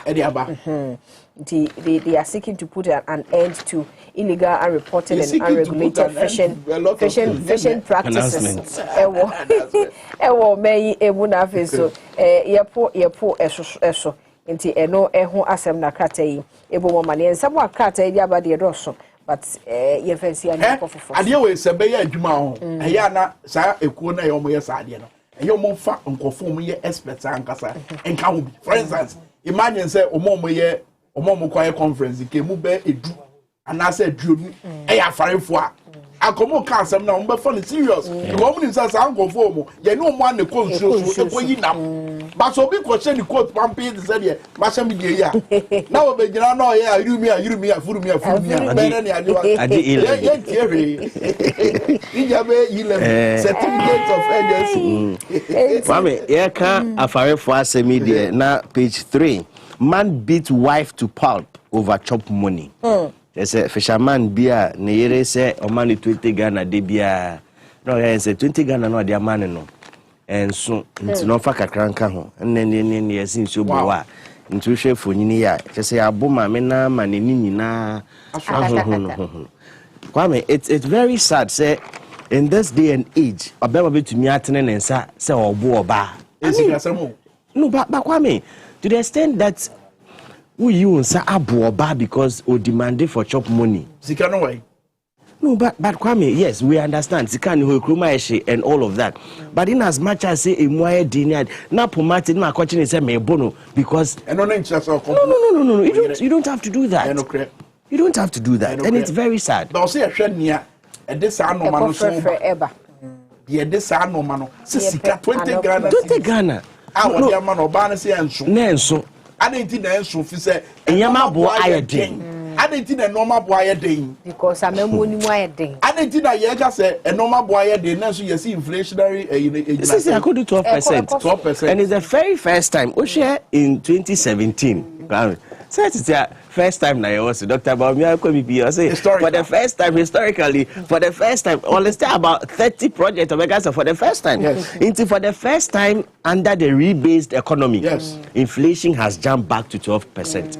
You can't rebase. I won't say original figures. No, yes, I use nominal figures. No, to lower the impact. But I'm confused more than ever. It's for the first time. Into saying can you rebase that? Yeah, air cost was an asset. Yeah, the mafufro na. Yes, mafufro since 2017 is rebase. Yes, into share and debt to GDP they are using the rebase figures, the nominal figures. As our money Senka normal boy here. Yes, Senka is so original figures. Now I'm sure say by now in number 70 and as 20%. No. But yes, rebase 12%. Police gunned down 5 land guards for attempt to assassinate chief. Kwame inti se woko gomu afete kakra ba eso ohini bi omo land guards bi nkomu kwa ko yi na free ho na police for edikan. But Kwame, it will tell you say sadly no shoot to kill no koso pa ye enkan kire o. But o share nanse no, that is what I'm observing. Shoot to kill because say o share say this year a police for bebraye shoot to omo robbers no mu di shoot like gun battle. Bebrena even a friend opa bia ha yebisi 2 months ago. Inti no o share say see no police for na for mo adwen ye nka say e be che oni ani wa yewe ye nya ye na pa na what can stories be but me who parliament there no but you see parliament yes we almost call bed around 10:30 11 they go to bed around 10:30 11 anything that happens after 11 p.m. they say on my report COVID-19 variant no or say Ghana tighten travel restrictions, bans Israel, Malta, South Korea for 14 days. Into the say ufi Malta eba quite no say between ba unsu ntumi nko ho South Korea sanso na eye Israel untumi enko ho for the next 14 days. And the bronya bre ye nyanko wait. Mami asre. Achia mantis so. Eba achia. The foot wo na ya djumo ho. Na no so otu say bronya ya tutu no be ye ka dem. Nti we yesi bo bia ko. Edro bia nka dem. ATF despite the Democrats and so as a race for MPP's 2024 slot, but we are likely to win. And no, that's likely the despite the Democrats are no, and I can say I'm likely to be prepare a poster. It's your no. They won't who now watch ever have. Oh no, but if there's anything to go by, your share predictions are Ben I year over some time now. You not feeling. No, but then again, we based on history. Yes, we based on history to decide the present and the future. And we can base on history to also tell you say Ben, I will be paying. It is likely to work. Ayo, as a tradition, no emiensa. Oh, dankwa buzia dombo. You say do dombo for so. So I say likely to win, and I just say it is possible.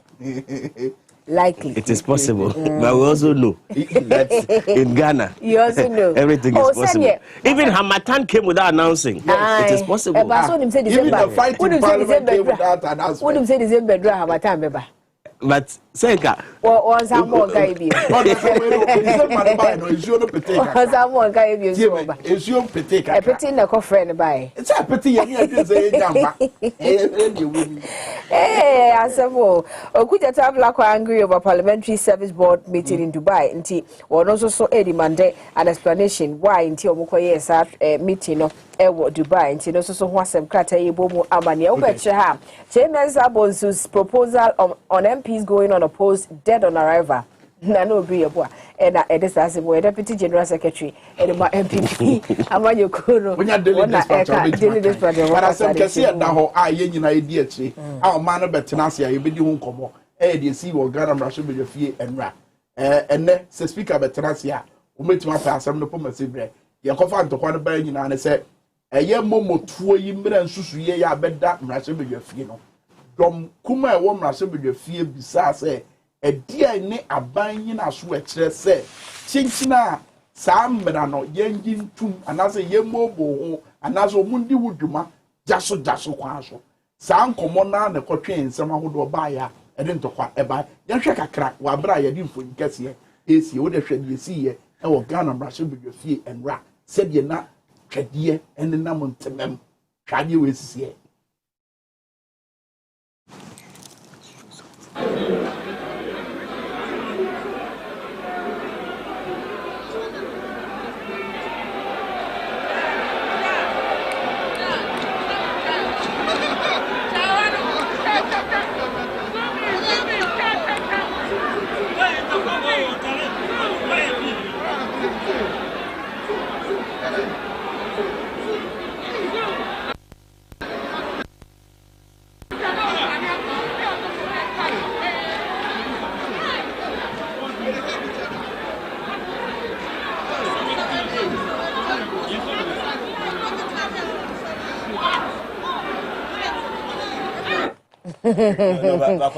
When Johnson and Ushe said near corner. Speak about Bepacho, which is number one, because he has said he cannot preside over a weak parliament. And now you see Emerald called Dubai, so about issue apology to the people of Ghana.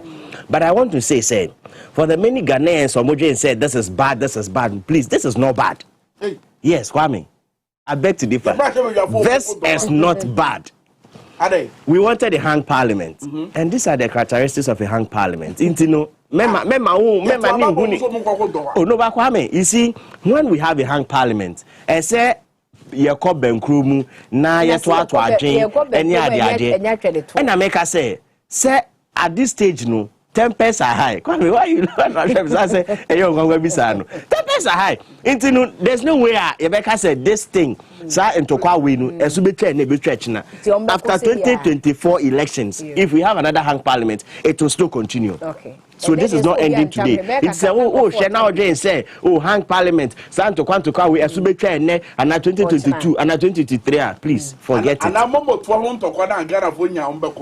don't know my so much as if you want to mama go ahead. And we are two streets. For yede for the case besia na etwe ho aba yeba bedi enkomo efiti afia hyase besim pepenso a yebomi enkrofo bebre akote bia hodo bi mu a bebre no abemu abu bebre no apa ba bebre na ho no mu ase be yi a won be free de asie ni mu no mu akọ manim no ayede ndi ama wo ma no pay ye ne life coach eba bedi enkomo na wa hye yenkran no pay na wo mu a wo matoba ha wo mu a tebia bi o mu ko tebia dada bi o mu ko mu ayedin so mbetumi free sa tebia bi de empena twe bi de ya wade bi de ye adwuma bi anko yi bi de momotuo ya ye de bayi ni nyina ye nkrofo adwiri mu adwedwi bebre because odwiri say ye gituma 2022 momo agent fo say no krase wo mo kran so eka ho ohun ede omo kwa ateti mu ede ni betumi ayede ahye ho kran de ni betumi aye free tebia wodo bi a etese mu yetumi epushi akoye nim sede beye na ye koye nim no yebetumi edi enkunimeno ne nkomo a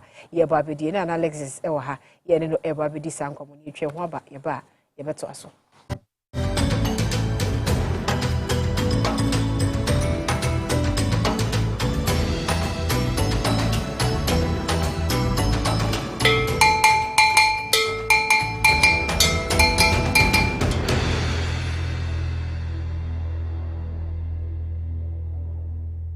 This advertisement has been vetted and approved by the FDA. Hey, good papa. Ganabam, if your what your waist, all your body, you make bazaar. Thank you so much. Me bacho mami Ganabam, me. Kese ni mi no ketu ane miensa.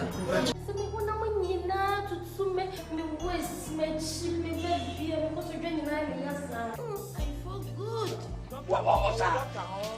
I beg it. What I had then? I'm about hospital. Ganabam! To wait till you from doctor no. Where you then? APO. What must I do? 20 cedi. Let's start tobacco. Ganabam! Young to Emma to her. I first start tobacco. I first should be 20 cedis. Hey! We need doctor. Nemo, say Ganabam come. Sound two. So if you can Ghana, you can resist.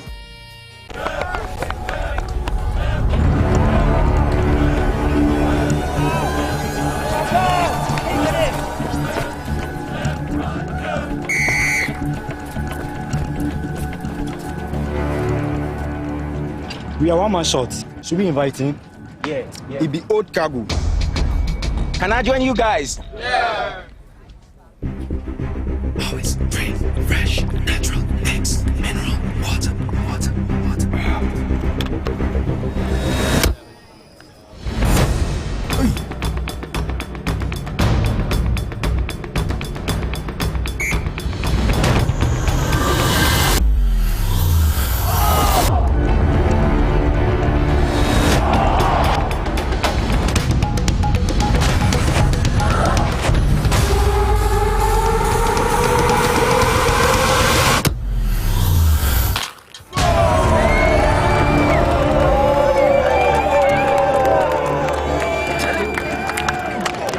Still got it. Always keep hydrated naturally. That's my secret. Manufactured with the primary aim of preserving nature's finest minerals necessary for a healthy mind and body. X Natural Mineral Water. Simply natural.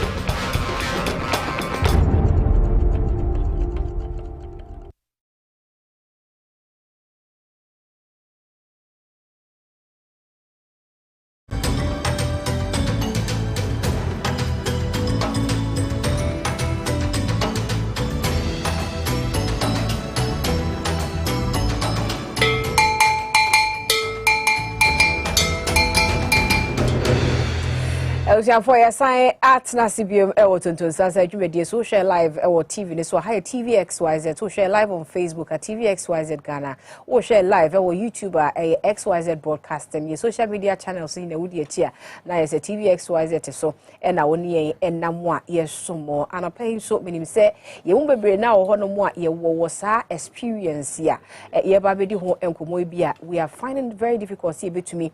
A year when film near maybe atoto yen in the past past ya ya try ya bom modern asenke be jemu anase be free sa tebie nimu nanka yakoye nim but I den dia my hu hawa yenye no yehu steps I take said ye be ya ibetumi etu sa anamono ede na ye efutuo be na ye hia wine na so ka bibi kire ne hye nkran na e boost ye anase ema ye hunu biem se da bi enya saa tebia we mu na wose ye wo nti wose ye free ha ekoba bi foforo minim se mu bebre na wo how bi ho saa ye pese ye try free mu but akwanya ne nyama ne ye be me ye ho kwan na fe life coach wa ha de ya frɛ na ode futuo na ma ye kobronya wo se ye nko afe no awie ye 31st de ye kwa akɔhwɛ ne akɔyɛ resolutions ni ade a ye rua 2022 mu ne ma dada ne nyine beja 2021 ni ye rua 2022 mu die ne ye bɛyɛ betumi agya saa ne ma no ye bu bi wo hɔ no ma ye so asɛm ba ko mu a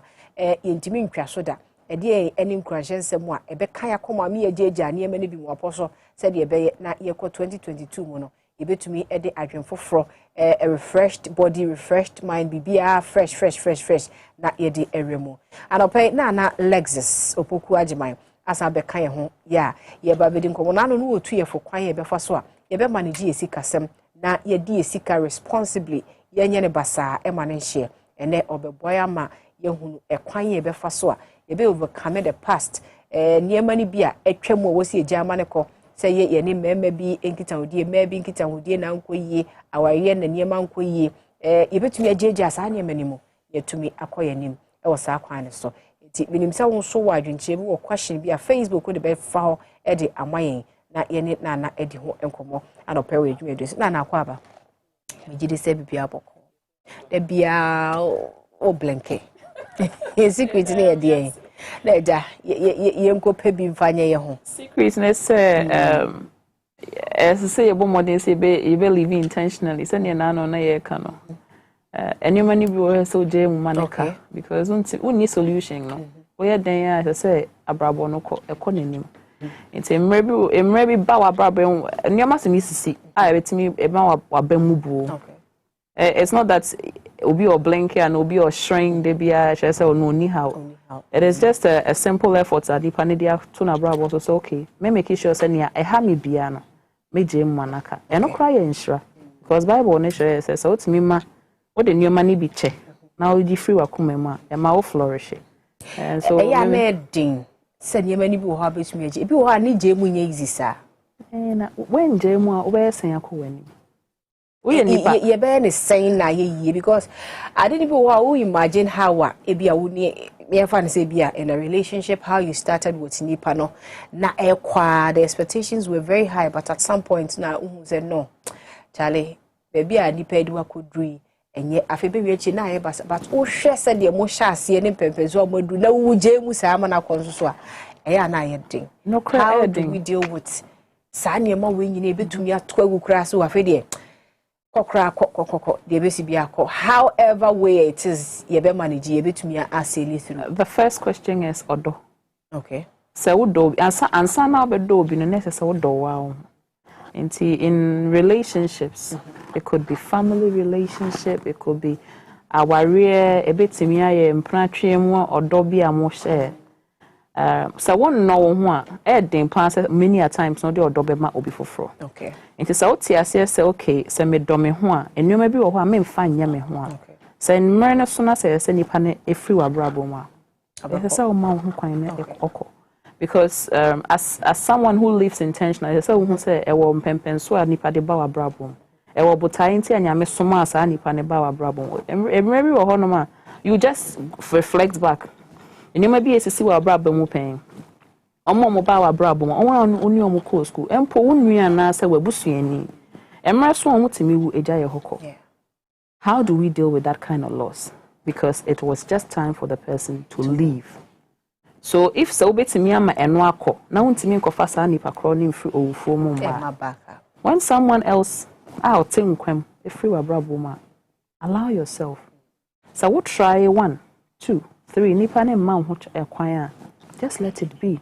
Because embre bebre no emre no so a say nipa ne san ba wa brabo mu a one way or the other nyame bo modern esan de neba nti edin no credit ba ko pe edin so be man sa de na ko But if you believe, say, as I would so timid do now only more worth and no value are immediate edua. There's no way because it's no money. Wow. There also Maneko. But in doing so, no, say now, I am just imagining, are you just letting say, is there some kind of step? Because I did be a gradual. You can't just to say you're okay. You can't just let it go boom like that. What's I say? Okay. Are okay to let it hang in there sometimes? It takes 2 years, 3 years to heal. When we try to understand the human personalities, there will be a temperament, and it's how longer Otimi holding on to pain. In perfume honoma, wakana dream and no watono. Also so obe dwelling on it for a longer period. But when you dwell on these things for a longer period, it's a seni our war honum, now a father do an our boom war. Ewa bo ashe war nim. Bosa to crony bay and nine and numana and sia eshes I wonum. Say process are the boy, and my says a sign plaster na se co offer. It is not equal. It is a word dream who says, okay, nipa will free my brabum. Then to bang na oja and now whole bang na oja.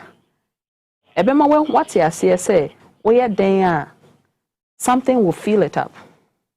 And yes, she oja ho wa brabum. But I be wa babe survey wa brabum. And maybe soon your ma we nije. It is fine. And nije is not meant to last forever. Many a times in Kohowe they have too many expectations. So I encourage everybody that I speak with, do not have too many expectations so that you don't get disappointed. Okay. Onene pa ne kwako tu anamono. Onene kwako share adwuma na se no. Onene ba be disa ankomo we ahwe say bibi papa bi be free maba no. Even though you have to stay optimistic, it is important to realize say bibi abe to me see. Empo say nya ye control your life. Say nipa be wu anasa obet na nkwem.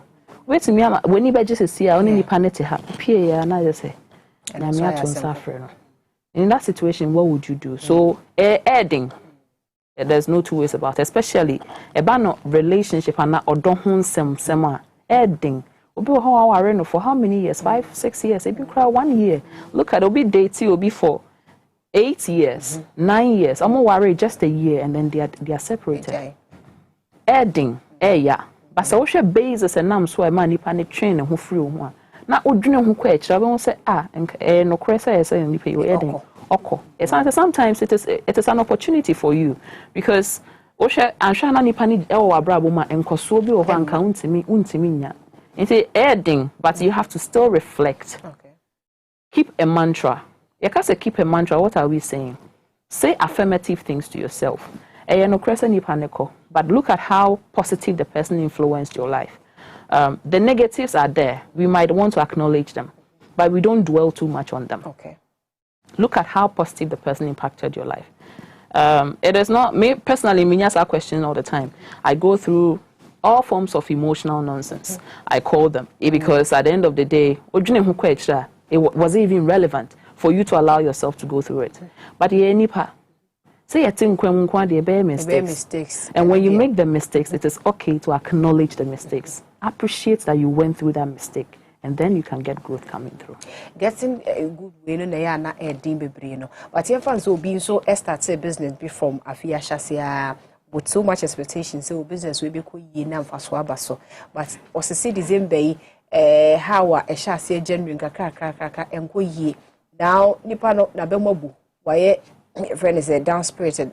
Akumano any the nipa suni nyina no asese akwa no ade no ye no na dwene ya for the team ni ade. How is that person supposed to get out of that situation no?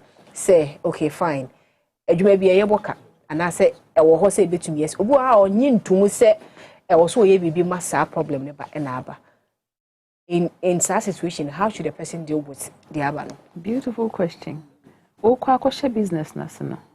Just a one share dance na say andwene ho yi. Obi wa onim say adwuma bia o start e o say yi. Which is the wrong thing that many entrepreneurs go through.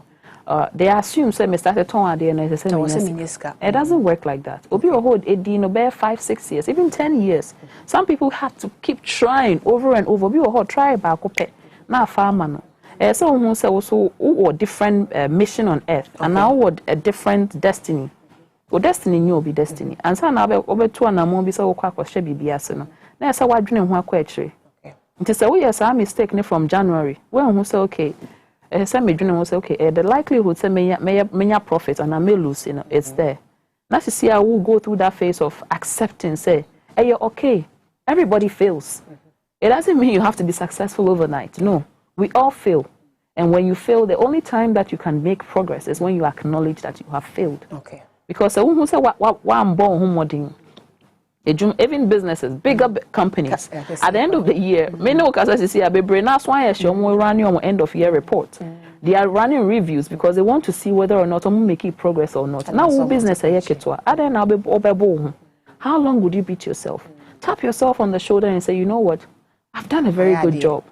If you try your mind to me, metimi abomodin free January, bepim sampempen so metimi abomodin duhan. I just said there's a brighter future ahead. Okay. And more say affirmative good things to yourself. If you failed, just acknowledge it and then move on. What can I do best?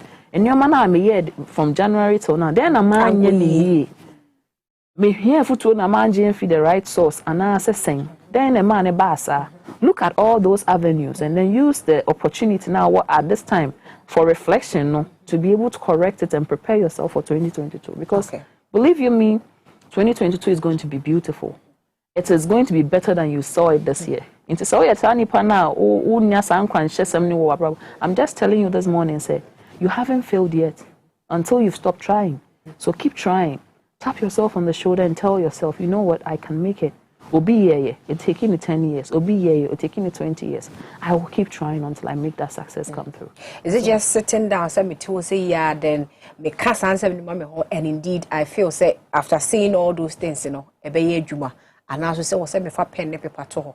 Na me start to say me trotro near money in the uncle ye need them to say be able to me acquire direction ben as a life coach in terms of yes I near mono to get out of it because was a I mean, because me, if you can't see me, still not them so I'll take it from there. Free me more for us. Maybe some said then I'm person me casa chenko for. I was outspoken, even though make me free background and a kameshe. Hey, man, yes, I will because we appreciate any movie I still kept that mantra of saying, say, I want to be successful. And I kept a plan. So it's an now bisano.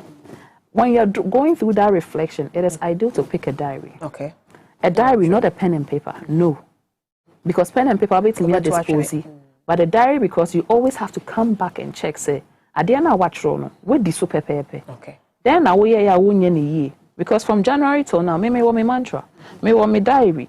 Me shana nyoma ni nko ye as of February nyoma bi nko ye ma bana masan be reflect okay we anyway I me try ye man try ye and now anyway me the way can ho anke be boa me mama komanim. So it is ideal to have a diary that you can list these things out.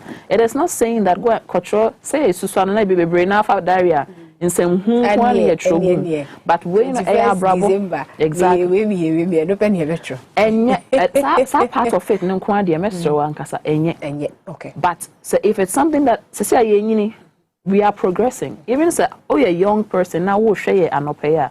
So when you're diary, that's so list things that are progressive. Look at things that can get you to the next stage. That way, you can be able to follow through a certain plan to be able to achieve the successes that you want to achieve. And then, yes, self-talk, it's very necessary. Emma, makeup, first thing we look at is the mirror. Because you want the mirror to affirm to you, say, why and say if indeed say me run it cry only no on homing it's make sure so if you speak to yourself and you believe it will work for you. Enti anapɛ no ne encourage nsɛm a nana Lexis e kade akyɛ binim sie mu bebre wo hɔ no ma yɛso wɔ problems ya de bu ha obi adi hwamɔ but sɛ be ye beje mu no ayɛ den de ama yɛn anapɛ yɛ ma akwan ne frɛ yɛn experience be na wo how be na wakoma pɛ so free mu a ayɛ den de ama wo ɛne enkyɛ na wa ha yi ɔbɛboa no ama yɛ guidelines e kwan a yɛbɛtumi afa so ayi ho free mu amana yɛ bia wo mpɛ sɛ wobɛbɔ odin a fine ompesi be hunu no problem se be ya ye benya experience ne bi obi nso tifia ote a ebetumi ahye wono nso so enkran no ye be ma kwan ama wafre numbers no ye the two screen no so sisi anti obetumi afre yen na wama ye hunu de 0204155888 0204155944 ye numbers no eno no ni no obetumi afre na wo problem bi ana bibi ekura odindindin a tete asem but ebesi obi wa be 20 years asem da so hye ni mu ontumi nyie mu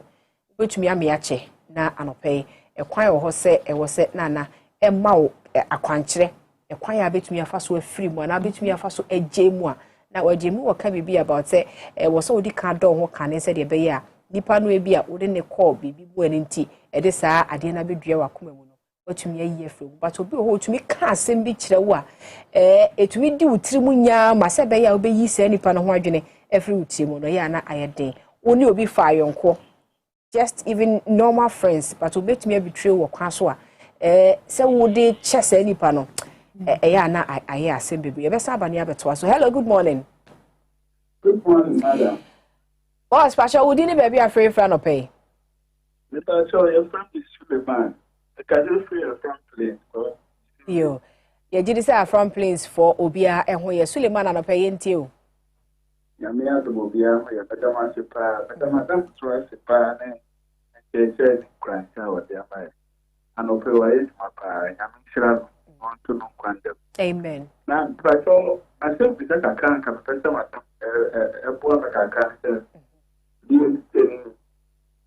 Na baby a mecha dia no me ba ho no me mute salary na make no afwan they have to do so so it was the passion pa I have business it may try other business but the dia na me apart from and everyone but I also want to move from here and come up with my business.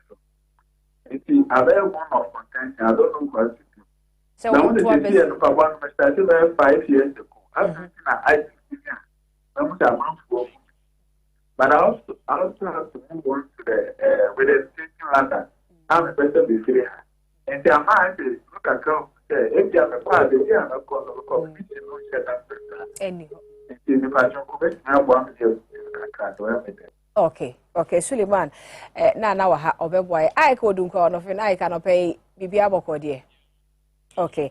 We free so nti Suleiman ese bebe oye adwuma na ohwe na ketu asem na enhyeda nko yi into the business bata ho. Business ne yempa boaton wo hu se eno ye.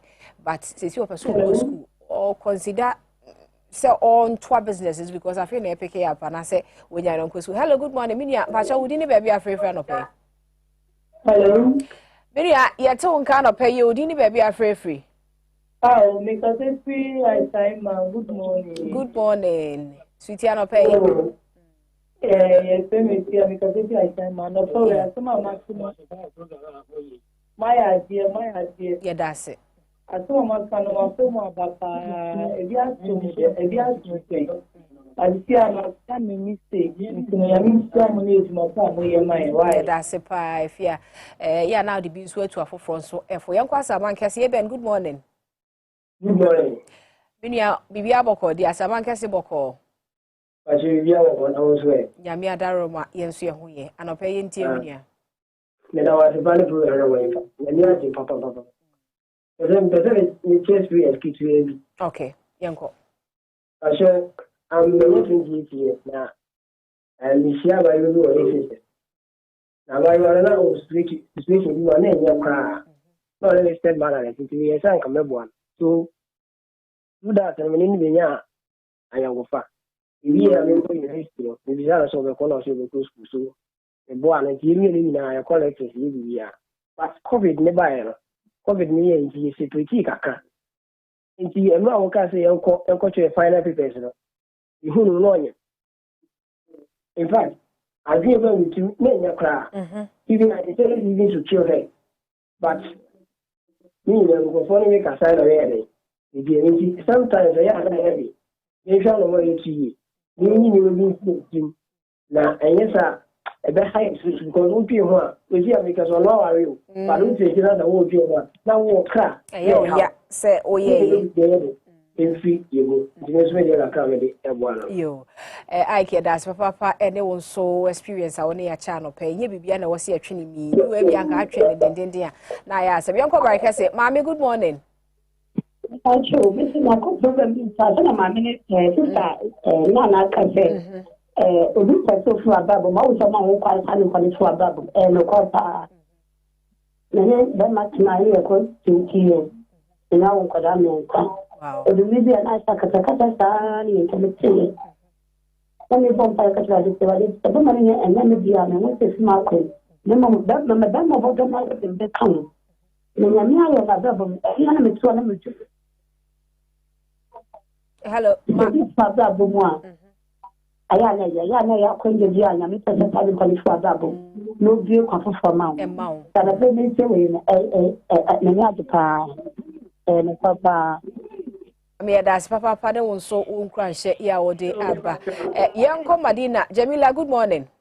Good morning Jamila bokodi nya mi adom awa mo se ati de ma like and so what me das anti Jemi anope yentie o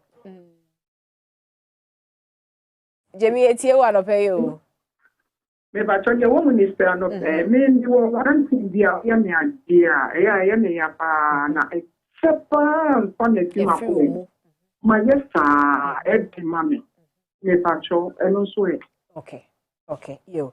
Na wa ha enti na beboa awe ye no say ye de course no ebesi ha say na yetumi eya ne fa Jemila de enhyase na fa wi ya ba Sulemana e de no so afofofo de futu any experience a womunya ye any how a womutumi free mu e na omone ye che Jemi se obi ye na de ye chepa anza na wotumi ye free no mu or try senka within the shortest possible time betumi akobati na edin sa ni pasa no how e kwa be no befa so a obetumi ayi ne ma free no mu tentem na han because e bi so e hye omucha na no so de adwenfoforo eneba Nka wo line so nka me bisa na semba ko se ye no de asem ne cha e chere di be se bosome ba ko na se chekra na de cha atenka na te sen so hu se ni atenka na ti a no kra nyame anim nyame anya ne bibi akwa wo se wo bufu ana se wo de ade hye omu cha naturally e affect wo look de bia hu nipa na odwene hu so ye ka chere nipa na during coaching ye be ka chere se bibi sa akoso wa brabo ma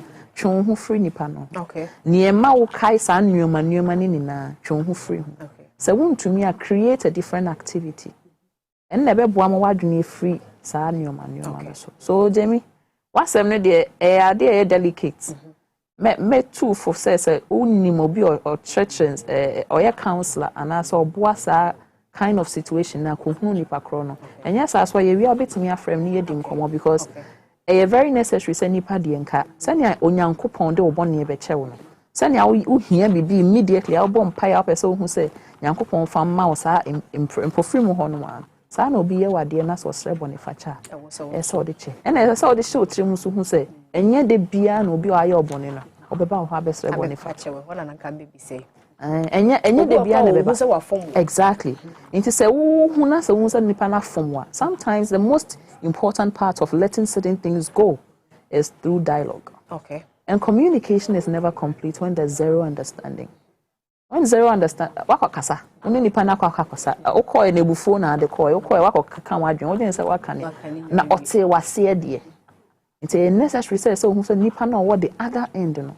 And komo na ne nikodi no. Nti ase aye adwuma. What if say sa akwanya na ma for sa communication no to go on and also bende no credit e ba ko pe boni ana se oye obi ade na ehye ni mu a che dan you be fibi send your net ye na se nya with this same na odi no na eche dan you be fibi it is a when nya ni mpo ehọ na ne ndi nkomo a tobo emre be ba avenue ni be bi eno kra ahwa na wani na wako wani wonnyoma bi ho me show example the whole of last week me myself I've been through some shaky moments make us say a shaky in a certain way na me doing something to me coming out of it but time heals a lot of wounds into maybe we want to say to me ma ho space kakra then you can get out of that situation and somehow some way life happens and then the opportunity for you to talk about it eventually would come. Okay. Now, Sulemana Kase, in situations where I say, you want to take a decision, or you memo, or the Jedi Abe Batan and Juma or Yeho. now it is picking up. Or person sounds so cool school.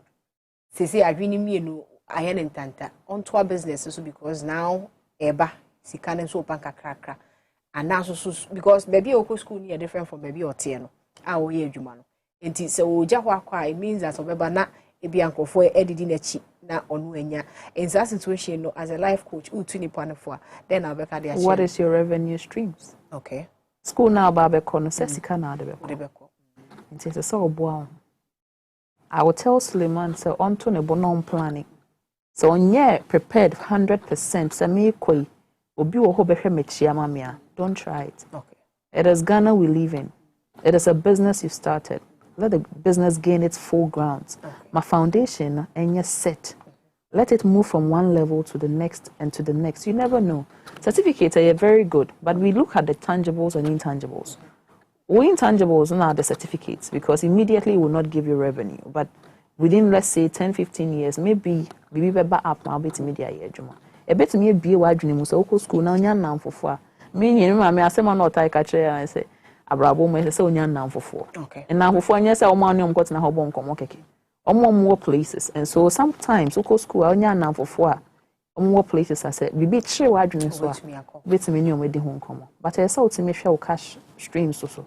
Say na mausika en na hwew se wo hwe na se wo gya hokwa na se obi betimi ahwe so ama se ne also hwe so pepepe etimi ma o ne a wo hwehwe no obenya obi sa why not you should go ahead and go to school. Okay. If not make a sure ne so onya botre na ontimi siesie na chi wo sa san minimum age but any age ne permit ne so on train kakra dia and the so na so on train. Okay.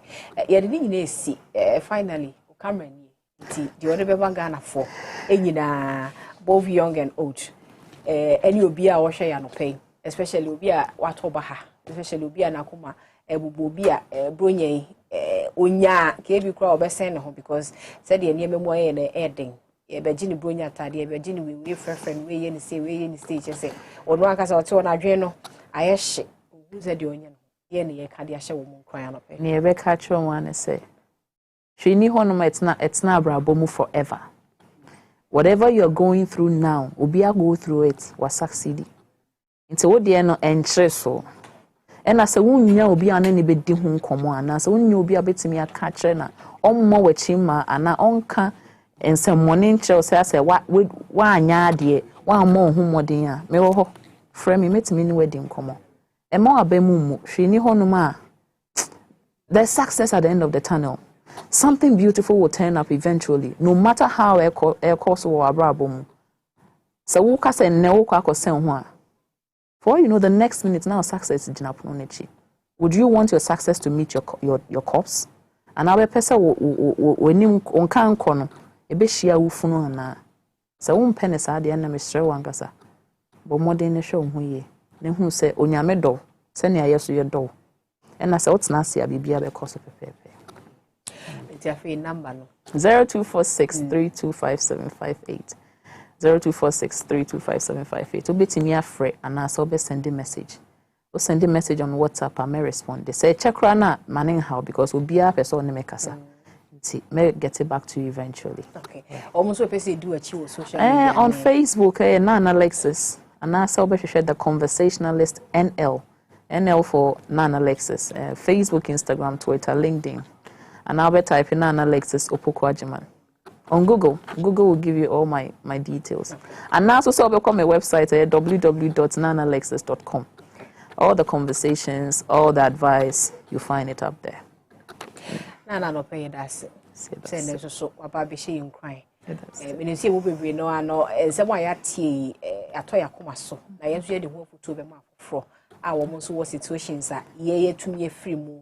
So to me every most I call my neighbor Tenasem Como and the course of parliament into qua change every man homeless war ever ho blows were to 2 year and yes seeing that 11 who says a braquame and a penny for Tenase or Martinas you may do so nothing or more to the stray any abassa. You care one about your bar braquame betuaso.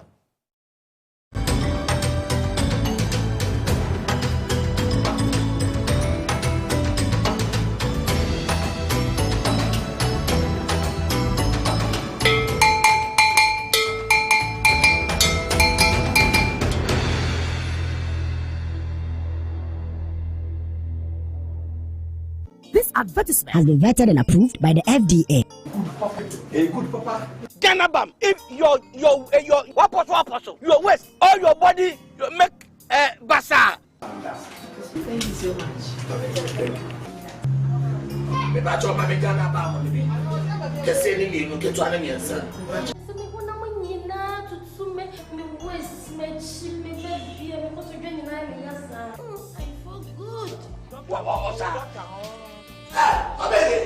What I had then?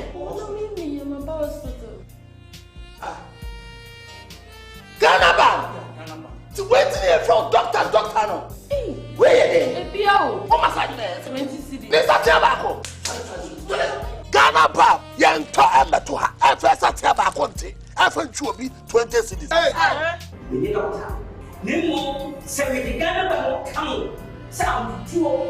So if you have Ganabam, you can resist. Peace of mind is very essential in your journey to success. For Akwesi Papa, peace of mind means having a proper covering over his family. Literally. For Araba, aka Injection Mama, it's about having the funds to complete her advanced nursing course. And as for Corporal Odami, it's as simple as reporting on time for his shifts. Sometimes all you need is a simple push. At Needs Microfinance, we have tailor-made loan packages for salaried workers under the Controller General's Department. With the low interest rate and quick wahala-free process, you are guaranteed of a timely solution to get back that peace of mind, literally in 30 minutes.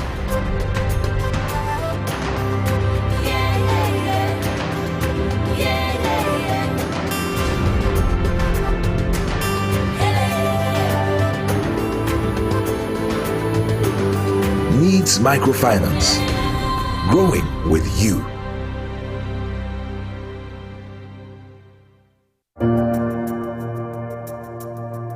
Welcome to the Royal Dazzle Event Center.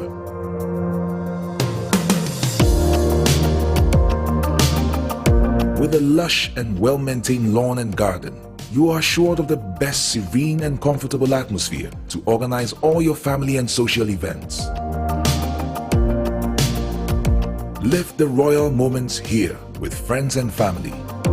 The hosting capacity of 600 to 800 people makes Royal Dazzle the most versatile of places to host weddings, parties, funerals, conferences, concerts, and many more.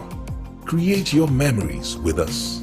Call us for inquiries on 055-814-8585 or 024-620-2144 or pass by and speak to any of our friendly staff. Locate us at Myjohn, close to Zoom Lion headquarters. Royal Dazzle Event Center, creating memories.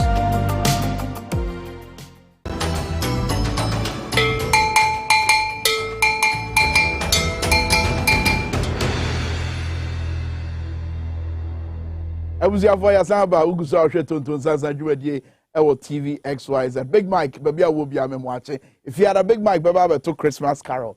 Ohere babo ama bani enso beba Tonton Sansan so baba to bronya na hu an yesi no. Ba wa bra yesi bronya mu a opay ya na manfo twen se beba anya abaya ya no asase ye video ye nantini papa yi. Sanso na ne papa nkofo aso wo Ghana mrase bedwafie nra. Ye kofa asade de bae no. Abra ye kwa enu ye bedi sanko. Baranza na no yenko ye tikitwe bi yenko na watwe wie ye yimu. Wo eye Asante Mantem Kropon ye Kumase MPP amanyokuo no koye adwumadie kase bi wo ho. Hwe se wo mbra no emu nsem. Wo ba ye nsakraye bi wom se de be ya wo mbetoto no mamu anasa wo de no ma bi betoto akwan mu ansa na emfie mienu beba ansa na ye koto abanimu no.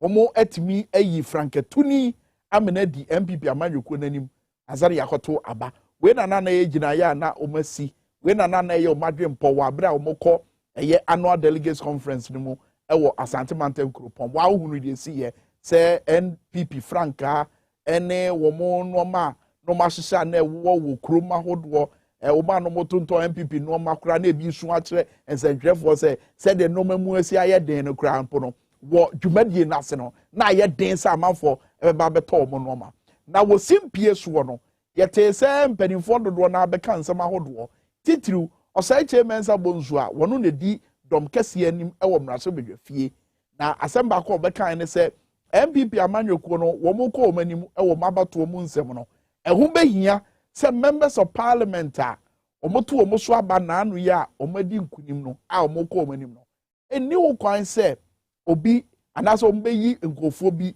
ama omagina etia omo anka sa nkofo na MPP mfo nante wabra yeko abato oberenum 2024 that is one the etosu mienu nso His Excellency Nanado Danko Akufo-Addo and Dr. Mamadou Bawumia wo mu kasa mu no mo kire se MPP amanyekuo no betime gina yie wa bato ye da yanim eye 2024 na enka bom yade ehia se ombesi o madwiri pi yade ehia and afezo no ma party na ye wa ban mu yade e wo so mo ton e ma Ghana fo tie se de be ya omo nsem no betime wura Ghana fo tim na Ghana fo egina so e de ato aba nia His Excellency Nanado Danko Akufo-Addo kan no yentie kakra ye ba opening pa kese pa MPP ni mapa pa bi wo fia se ya ye ne no e ba bedi nkomo afa nia e course wo MPP annual delegates conference mebo ni die nche bia but before that hwade we sisi e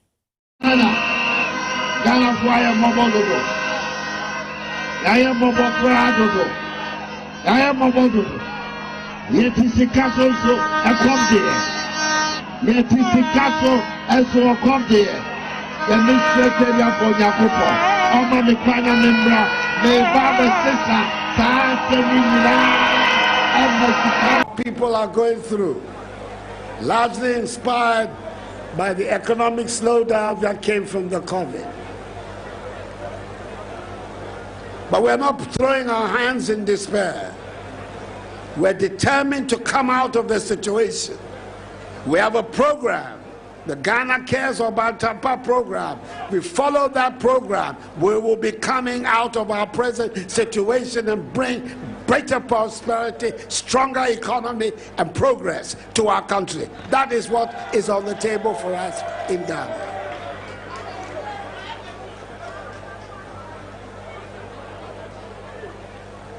This government has spent more money on education, on health, on industry, agriculture, infrastructure, particularly our roads, than any government in the Fourth Republic.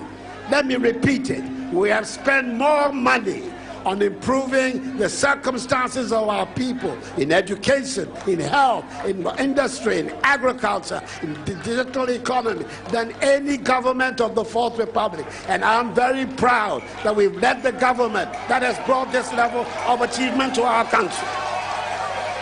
Ghana Mampenyin Nanado Danko Akufo-Addo bra wakasa Heroes Park or Asante Banten Krupo Kumasi MPP National Annual Delegates Conference na se na MPP ni mapa bi wa ha se ayene no ebetwetwe komo afa normal hodo a epie free dwumadie no ase owura listo Nana Kusipoku wasanso ye Executive Secretary ema Good Governance Advocacy Ghana be na the MPP channel e de hye no owura let's say listo yehu anemefo begini se bibia da di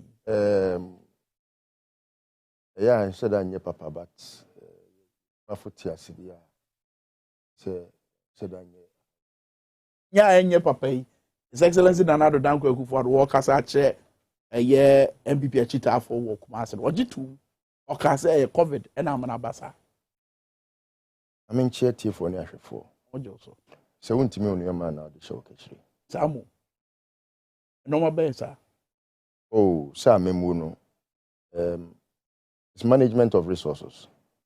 There are human beings who cannot even manage themselves, let alone to manage their family properties. But they decide to want to manage the country. President Akufo-Addo, enye nne na Ghana fo ni mu no. Omo nim ne papa. Mi nim ne papa. Mi nim enema o papa di ja no. Mi nim ajapade a o papa di ja no. Na mi nim ton a o ton ajapade ni nyina. Sa nipa no sa wo de o ma ja na o beton. Nim ade so hwe.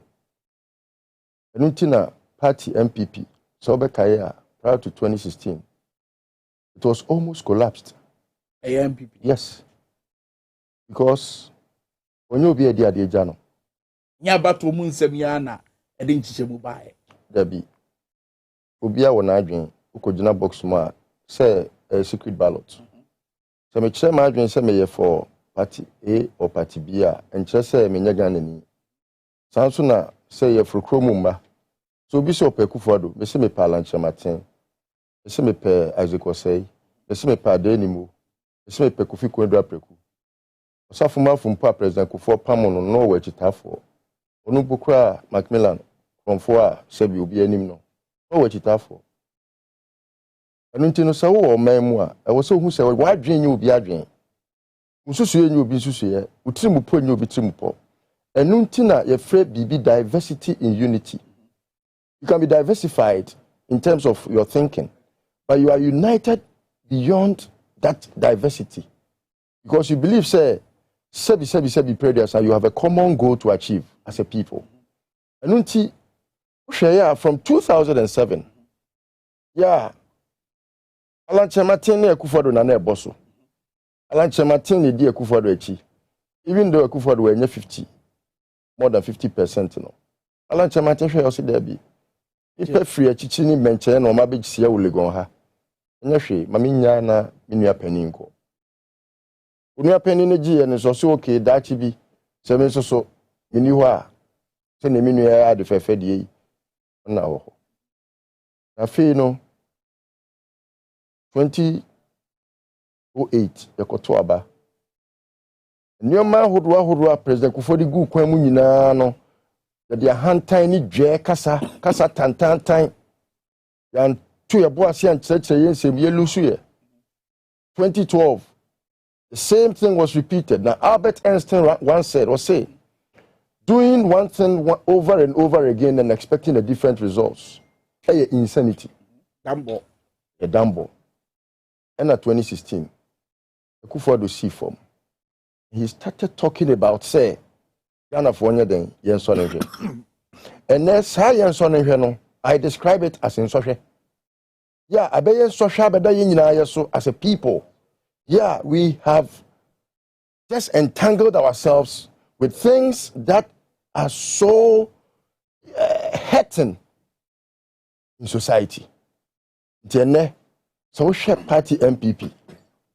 Now share na bakosem. Now share sene na Ghana for a tum. The spirit ane tire chia na Ghana for hu yen say ye nimdifo ye nyansafo. Na no share the ekos MPP mo a menua. It brings me to that question of why and ye candy for. A Christopher candy for ne why. No ni Yesu Christo. And na abunsamfo ye wiase for almost candy for any bonsam. Say obunsam be ka asemo a ewo Christo mu kire na pamfo a Roni Fre Bibi oxymoron. Preaching virtues and practicing vice. Kufuor is a perfect example. That's why Social, the former president, refers to him as a very good campaigner. I to say Bonsam catch or say, oh, we course him. But the Yamima course him.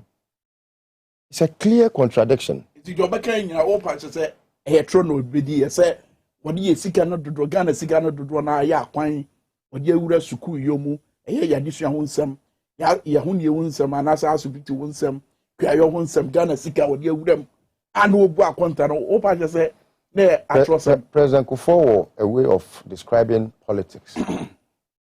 So she was sitting him. So he say on my team. The GDP of this country does not belong to the Ghanaian. Now, because him say GDP growth, I could say. Now, no, you share a list of tax reliefs. Me mami ti kumasi jom. Okoyi ni nyoma beton a yaji ni duty. Obi su besi ni hotel. Okoyi ni nyoma yaji ni duty. National cake no. Akoya sha ahemfo chiniye, ebi didi bi echi. Ebi di kese, ebi di ketwa. Ebi ni di kra. Nanu ya ye nsuo se ye nsuo ne enyam kanea no. Yeah, ya safa kwatikwan so abegyina ya chi say boy ya. But me also for the first time we are back was am. Am I so free? E bi nsi da. Na so am say abegyina ya chi say ajeje. Sese o matoto bo onim. Ya o mo jeje. Ikwasi ko no gina kwantia. Igosi aga. Nim hwe amemu on. Ye no kredie. Na nse yo. Yansa nim die. Sa. Abane say na enye den ma onya kona MPP mu be ni say Franketuni enye den ma no in terms of the campaign obey. Kai say Nana Danko Akufo-Addo bra wo ba ba mu no. Gina His Excellency John Ajekum Kofo ne dwuma wo ye so e na odi ye campaign.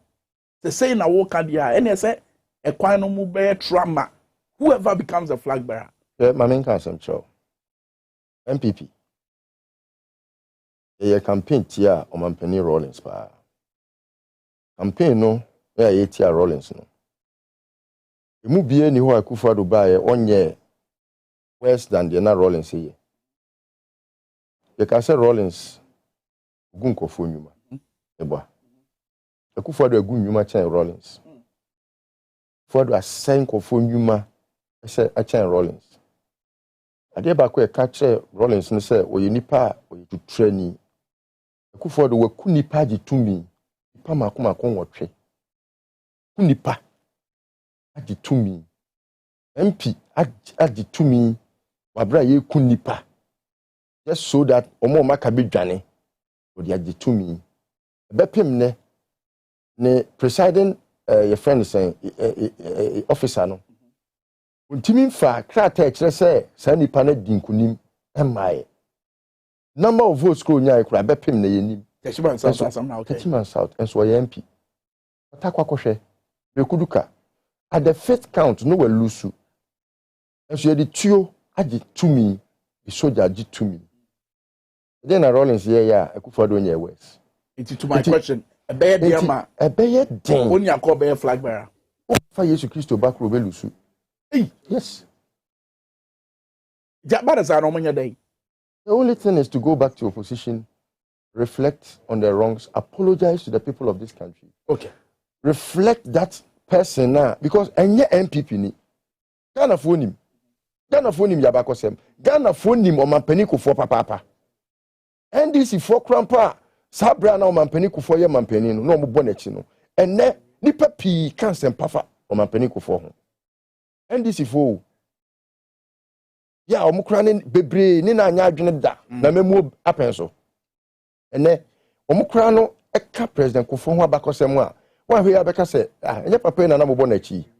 So asesa but ye brand nti ye ntu brika na yemfa say what a year delegates conference ya sia yete honorable say chairman sabosu dom kase no e penny say wo kase members of parliament ne de Kenya mo mu nyina enko onu post na ye nya say ya na ye twintwan o man na mu say ye de nkofofofro eba so mu nyina na omo nko abato ni ntia omo se sa de na mwa eye mrahye bedwafie titiru dom kase no dwumadi ona ni yadwen eyade wo se mintimi ne nya adwen da onye democracy ni o dictator fine o se chairman sabonso o ya o dictator enya adwen kire democracy mu ye nkire ya adwen se se ya metwiti o se meku obi a madwen kire so democracy impesa democracy o se kabi na menye da men kabi kire wa adwen na obi nkire na adwen ye nkase ko kire adwen edi ewu.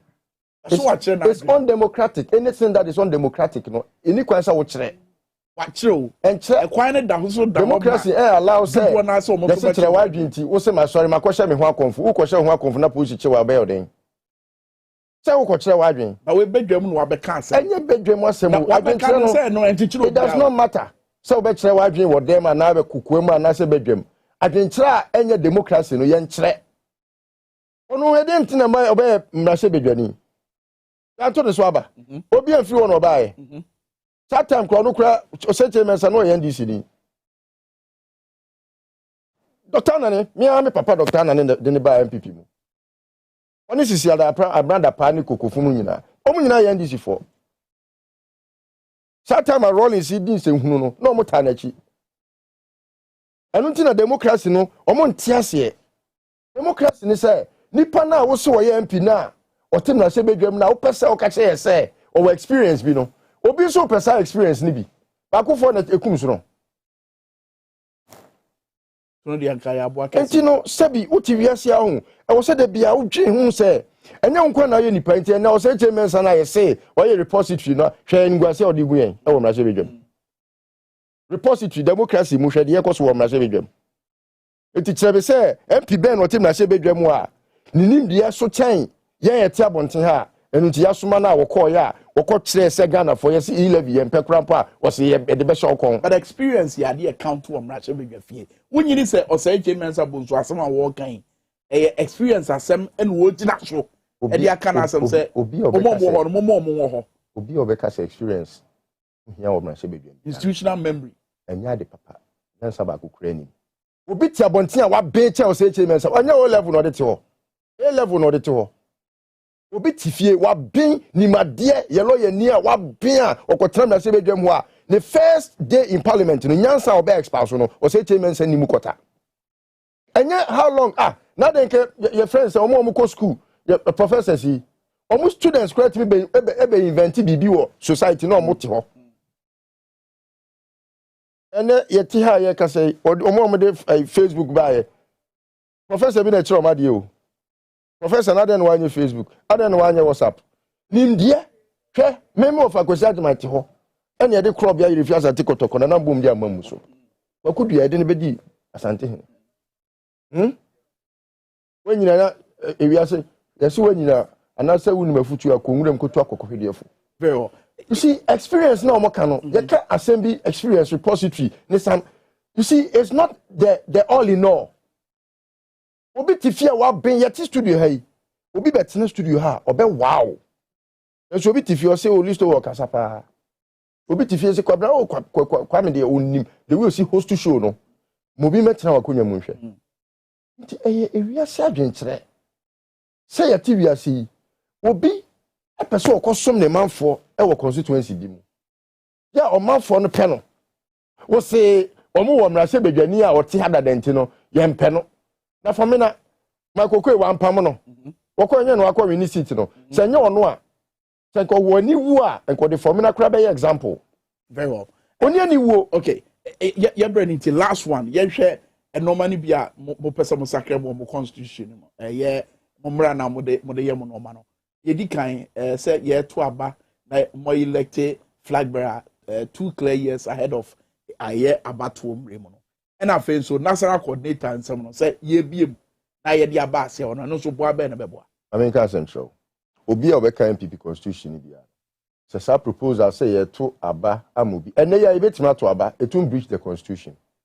Yes, was it not later than I said 11 months, was it not later than 11 months? It's 2 years crowd it will betima to aba ne ye flag bearer. And go for how much? How the Bebani say it will take the attention from governance into election. But Papa. Especially more political the framers of the constitution, you know, in their wisdom, no one question say wa be mu a yen to aba not later than 11 months to election. The amoye say you see nyansa ehwe wo a na ye say ntokofo no wa na to ne akeka na adwen boni be kureti mu a otongum. Na sara no it said you catch me say and yenkonko yi men's organizer and yenkonko yi Christian organizer na sara no eye sabi enkremofo a omowo MPP mu na ye de coordinator be two mu say onye executive na on coordinate the Muslim or the Islamic belt MPP. Oh Samo, that is it.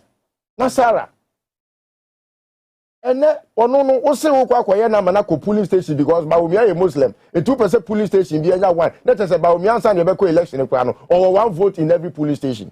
Is that the reason? That is why. Is that the reason obi to say a benefit on the kratem and what say ususu say one sha Bawumia betime di nkudi like Barack. You see, let me tell you, they are doing some schemes. And let me tell you, sir, Bawumia rene as flag bearer. Party never co-opposition more than 30 years. Hey, yes. Free say, near Pecremonia. Or what party ni moi? Obetimi di party ni mo enya Bawumia. Boniface wo ho ye den. Jawula wo hoye de ye pobi of free northern region now omo yam si domo na mampani papa ni etri masa wadi ni 8 years awi a onko pani ba bi no onko dokuna ehye no ni no na wadi ni onko pe dokuna ehye anaso onko pe kurikuri bi ni popo bi no na asema na say enya pe na me pe na asem wadi the party card aben Ekufodo na be ka Ghana for say yenim ni free tete Satan Alan Chiremati was founding member of party no Ekufodo nye founding member Alan Chiremati is a founding member of MPP Ekufodo was a founding member because of 1979 I do the boy Emma Victor Uso ama mayor party penny ama president ya oni ni wofa Pauli ekwoti omo party UNC na omo party ni nyum ne de vote for UNC the party for you sabre no na ye to sa ye Pauli against PFP no omo na ma Victor Uso lusu ye ko e de omo de ye ko bowling man di mu and a rolling stars I will return or I shall return or return here when a kuni buy. So you see the history is not in favor of Baomiakra. That time for them the party card now 2008 year. Who bad that man president? Even when Asema Omoka Titi work conference and as Namoka say a party no traditions me and say Dankwa Domo and Abuzia. Yes. They say Dankwa and Abuzia Yatamonka Zaka Domo. Domo no and I make a choice Alaji Jawula oho. When face wo Baumia nye domo Baumia ofri ni mame Baumia mame no Baumia o NDC ni mame NDC women's organizer wo wale and Ekufodo hu say e wo say okofa ne beboa ne between Baumia ne Nanado one year campaign 2016 it doesn't matter it is not you see if it's about campaign mame can central if it's about campaign nka Baumia no wo say kwaje Ekufodo franka no otu ana Ekufodo afa franka na ma na ntu because wo campaign chen say no ye kanipa owo form a owo nimdia owo party abakosema owo party ba se bi wakwadre wo party nsensemu a enya ba wo mia a wade amia no very well what's the twato ye dis ase twato no ye tietia party enyansafo ne nimdifo wo akunyini pa ye omoje party si wo ya ene se bi ningwase a enkan fata yen no say no ababedru yabobo ano e wo se esesa ye din Yabes no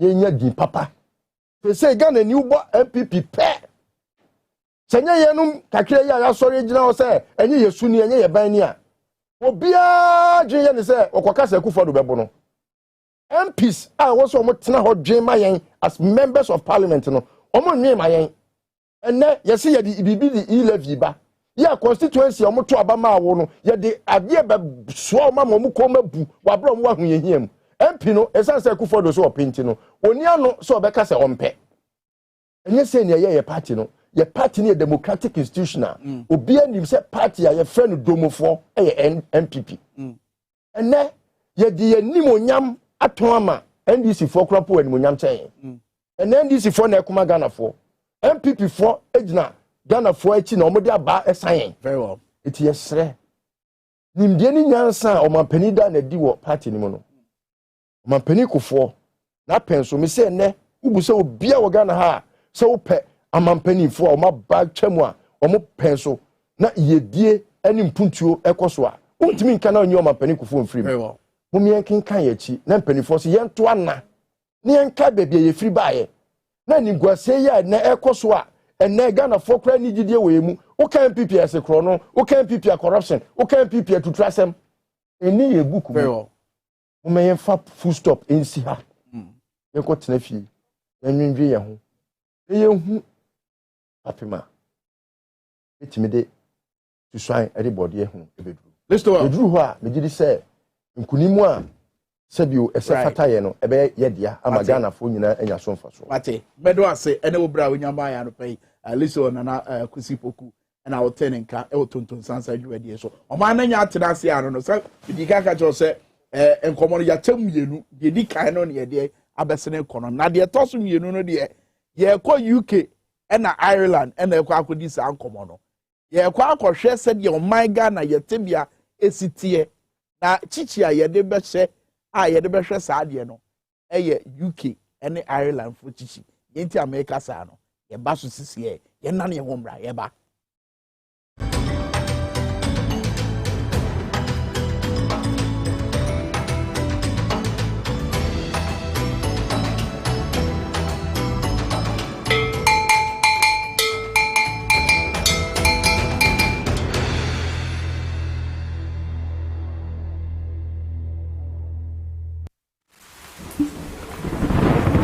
peace of mind is very essential in your journey to success. For Akwesi Papa, peace of mind means having a proper covering over his family. Literally. For Araba, aka Injection Mama, it's about having the funds to complete her advanced nursing course. And as for Corporal Odami, it's as simple as reporting on time for his shifts.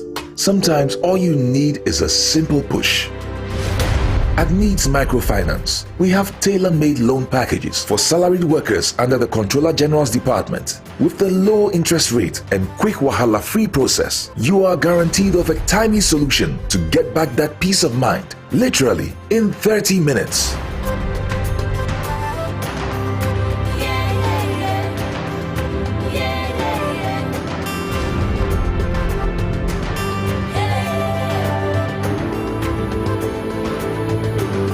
Needs Microfinance.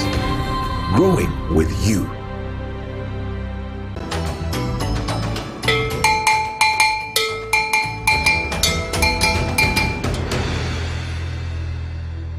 Abusuafo yegusu aye brum awa oni se Ghana ntiri wa ha e wo Tonton Sansan dwumadie yi so oman no enya atena ase ofo etoso mienu ansara yare dwumadie na bana we ye kọ eye NDC amanyokuo a wo UK ene Ireland na ene women's organizer wo fie ha ema no edom frefo pani ono ankasa na wa ha sei Mama Mary Gardner Mama Mary akwaba yeja we de bronya busu midru say na Mary wa na yebo odi o well guru say e hoda me do be fa yo ni nyina aka ho anyway no BBC o Ghana mrasho be fie be sha ase afro ansakra na yakọ sede eye mo amanone amudi enoma achi ewo ye mamu ha sede musi hunu ye Ghana enkomo no amanyosem abaya na muntu ahodo ne ho nkro but first ye komrasho be fie efonyi na ye woni nyina ye nkika ni nyina nsi ani na fe ensem no sede sitie no na ye mobobobo so nra wo mrasho be fie no mo bobo nsem ho na first of all no seto ye nhwe mrasho be dwafo mo finance committee omujitu mu se eye momutuo no enkoya ade a ye mfanto Ghana for so kai se omoto so aba finance committee omubobo hu wie no omoto so aba o finance committee eti omujitu mu omoto so aba finance committee no mrashe bedwafie no omufo ye wo ho naka ye pese ye de kire but mama Ghana nra na wo hwe se de na no ma AC dan ho adi mrashe bedwafie no first of all say emperifo we mu na to so aba finance committee omujitu say omoto no ye mfanto Ghana for so honorable KT Hamon okay former deputy finance minister Kwaku Kwate Yitwa honorable Sechi Sabo afenyo market so kojo pon kroma wo ye information minister Timo Denden Dr. Stephen Amwa ono so bo hoden am Ghana hu say azakra be kontokwa no mu nsem no bombotuo na akofa we nyina aba me da say yes edi kan ma menchia watiefo na wahwefo ya jo na mensan enchia his excellency John Dramani Mahama ene professor Nana Jane Opoku-Agyeman ene omontete a omode tete eno ne edi adwuma mechia NDC national executives nyina mechia UK and Ireland executives, especially my branch women organizers are omuye adwumaden ewo diaspora amanyo seminal and nafemsa but omuye adwuma emane ye adwuma si me da omo ase se time bia no omo bom chidom na omo ma adwuma no emu egoma me da omo ase me chia wo mo Ghana yeshe yebeba ho ntino ahye ayeshe no we ka ho no na meka momo to no ka ho eno na akwatwe no ma we nyina aba e wo mrashe be hwefia ye hu se ye mpanifo ba atwede areho se MPsa ya to abayi mu sa mun konko represent yen ewo parliament emayen mun ko fa ne ma pamfa mre yen moma ye hu ento yen mama ye hu yen hayen na fe mommo kwa na makwachichire ni nyina ne se o mampani pe so mampani pe dia ene na mupo mumpo because MPC ya omoto abey omo nyina ye MPP fo Omo nyina ye MPP for. NDC for tutia. Omo nyina ye MPP for. Enti wo mo no, omo ye a president's bid. E no omo ye. Enwa dwuma. E no omo ye. But wo mo nka hu no say eye nipa e na kosa lai e wa wiaso. E na to aba no yimam. Na me feel say ka parliament wo mu duro ho a e ho de nka ye Ghana. E ho enye party A and party B. Munyina mo ko because ebi kura mpo na omo ekoto aba ne bi ma wo no ebi kura NDC ni bi kura to ma MPP ni ebi kura MPP ni bi so to ma NDC ni enti ukokoduru ho a e wo se wutimi eye eniama no e ma ne eye ne say nipa no exactly to say the mre bi ai speaker kan ye no say akonwa no otiso say no otiso e magana fo menene ya adwene nti adenti ena mokoye sade me sa 11 no yes again the woman me I'm not against it to be honest with you I'm not against it but it has to be fair ye won kofo a businessmen a womo enye sika e womo businesses mu they earn a lot sabi abrochira yeti yetua tax yes tax ni edisiesie wo man enti some the tax be as ebasana abrochira yeti we pay tax according to our wages won't me fa kaisebia obi etua 10% obi etua 10% no it doesn't work like that businessmen omo ho ebi wo factories obi ya ne tax otua na wo kasa me maame bi oti akurase na se me maame se ne ti eye ne ya na ma sande me maame bibi kakra se ofa nkonkoto para no no ma mo beta se no me na me de ba na ma tax mi o ono so na wo koyi akoto adure mo tax mi so wa ma na wo ma na sika no exactly yete me maame nso yete no it doesn't make sense sabio president what's an abrochire da he knows how the tax code no works inti adenti na wo say chenchena achia mo de shana hwenim guase a mo de gu me ho e wo parliament say you see church 11 sem yimo Ghana for war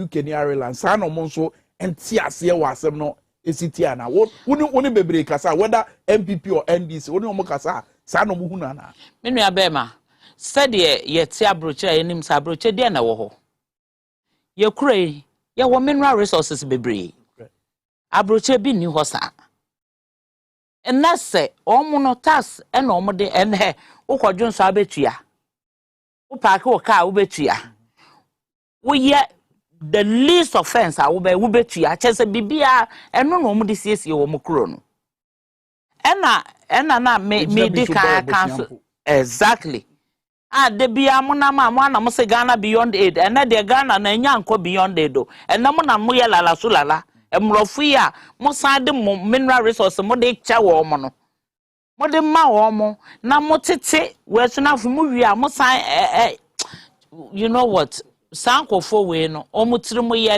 den MPP na Akufo Addo ba o mi ane na kofo mo tiri mo na den o mo tiri mo na den chese bibia nchirese na Akufo Addo obetena akonwa no so obeboa Ghana fo who can say because we NDC ni ana I'm not saying that because me NDC ni hwe me nua bema eno na me kan no it's not about party A or party B Ghana first before any political party say ya dwene saa ye bema ye manfo omo ho atowo mo enti na de bia ye ka say NDC me NDC ni but NDC ne amanyoku a omo tena akonwa so a Ghana for ye ho toyen adanse die be na wo de kire sa oh hwenra hwenim guase na Akufo Addo ogu no papa panyin mo akogina ho se John Mahama mra no me kire de waye 000 social intervention ye wo mo ankasa adwene ho aso daye e dia ba eso aba mfaso ama Ghana fo ye na do kire no wa mama sre o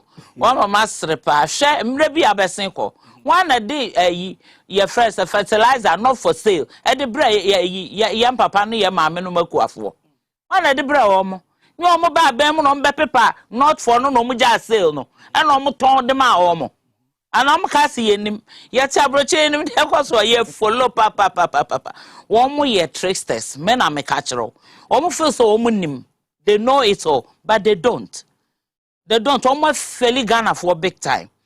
And training contompone na da omo de be da Ghana for. And sana Ghana for air to Obama womo 2016. Omo yi John Dram hwe ma me ka se mitro.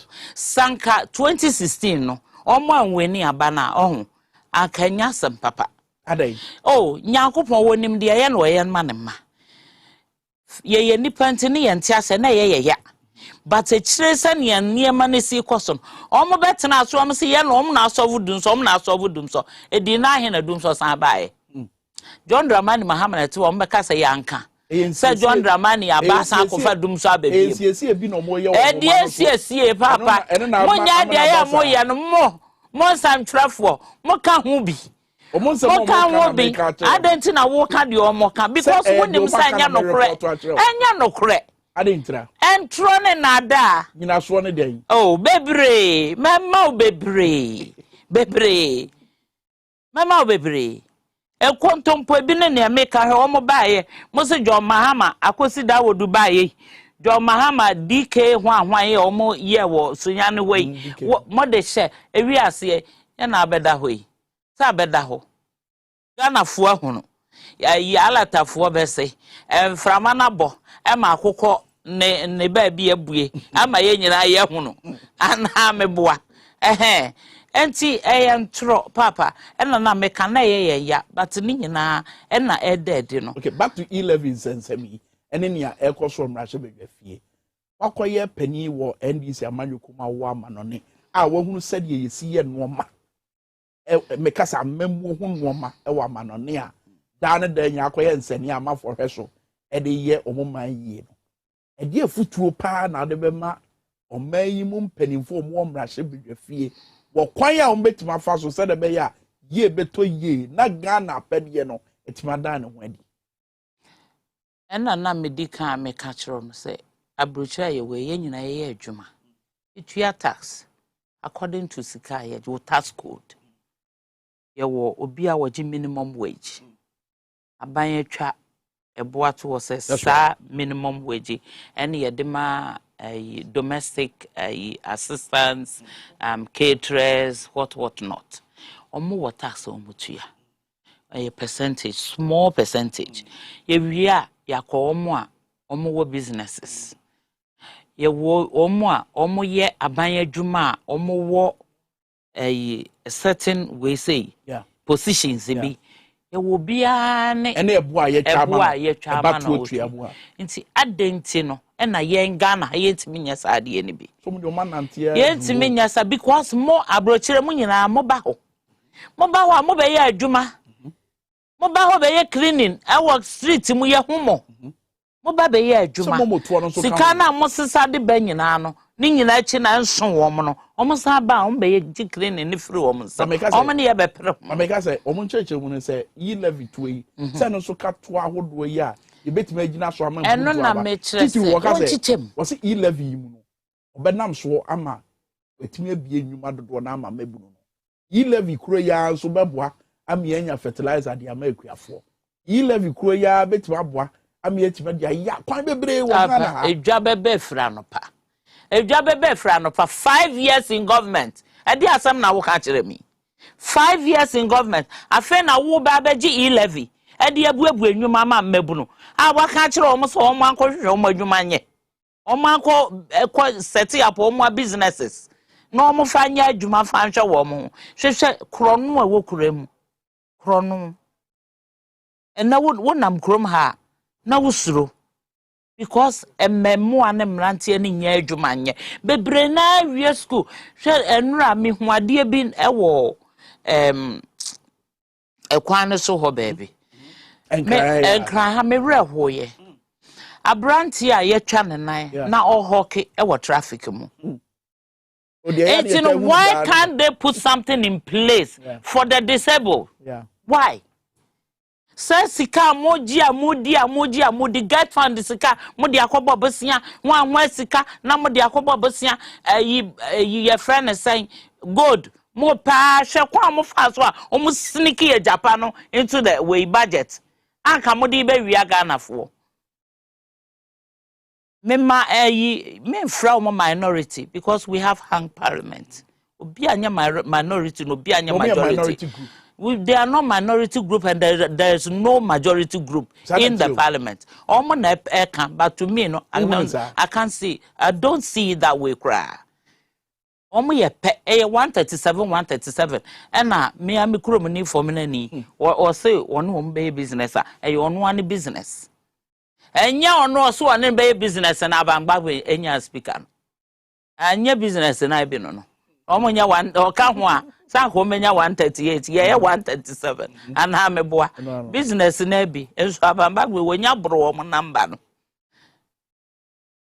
And see, as some make say 11 a day. Meno, I'm not against it. Tax a day a year. And one abruchary, almost a CC home crew. We can do the same. But a quine now more fast so no, and no name a problem. Okay, and a quine now. Mrashe feel so fast so na ya bobo nsem no so no ene ne de ye hunu mesamom ye video this here na mo hwe said ye entokwa no AC kro wa wo hu ye we yam hyew nti wa futuo kwa so den ene ne wo hwe animu so mo be we de boxing pa o ye si obi asukura ayi deputy sports minister no wo je so trobe miensa na utunu se Milan te Van der Point na ye wo so ye piano bon so wa ko so akopia obi kra de ye peja ni free ba bia speaker title na no e free sro de number form say pu as ye hair wrestling me gardener it we futu kwan so no de na Rashe bedwa fie mpani fo no nye e do say wo hwe ya na osai che mensa bonsu Harry na Idrisu Kennedy Japan no mu nyina akohya so mu to adwene eti a kire no e no mo be kasa na akoma e ba afam kakra be na ne ye hwe say and some number pen pomasi bra ba wutufo a me de meka ne say omo ankasa no omo yi party we ni firi wo mani so omo ntena ho say Ghana fo na asoma yen e na ye ba be ye adwuma wa ha Ghana fo say ade we yen hwɛ na yenya obia ho beto no nti eno na me de me meka say omo ntena se te say Ghana fo because woman to one your man do omo pekotena ho omo kan wo sanche bia Ghana fo be san to ababiem wanye ne esese wo mo pa ukọ mbesesam eno de ade eda ho eno so me support wo mo so wo mo nsesam ti so far de wo mo ye no nye Ghana pede enya Ghana pede wo nyina na say MPP media me hu say ena me I don't want to mention any party but me hu say your friend is saying NDC side no they are fighting for Ghana. Not just because me NDC ni. They are not fighting for their interest. They are not fighting for their interest. Almost say Ghana for say they don't want the e-levy. Ghana for say it's they are acting based on their Ghana for so womope. Enti eno na me feel say omo hwe uti MPP ni bi so omo say Ghana for bi say omo pay e-levy omo epe no yo omo a ya hihye wo omo bafu na omo ya hihye omo botom omo hihye omo botom no sa me ka mo de Ghana ha munim omo hihye nkrofu botom e wo Ghana ha eno na ye ka ho asem omo hwe na omo nye ne ye na Ghana for because wontimi obi a ohoke e wo street mte sa branti ya na mekan na wa ordinary ka kogu na yesu a uba bete no e-levy aren't you ashamed of yourself enye wani wu so obi a na etwa ne nan na wo ton ayi chocolate ahekura na ye beto ama no na wanya bi adi odi akoto ne mo na yesu a eno so wanya amane you say 100 cedis and above na some chocolate wo ton wo benya 100 cedis ana meboa but na ye me ya say eslo so timi cans asem no because eslo so yo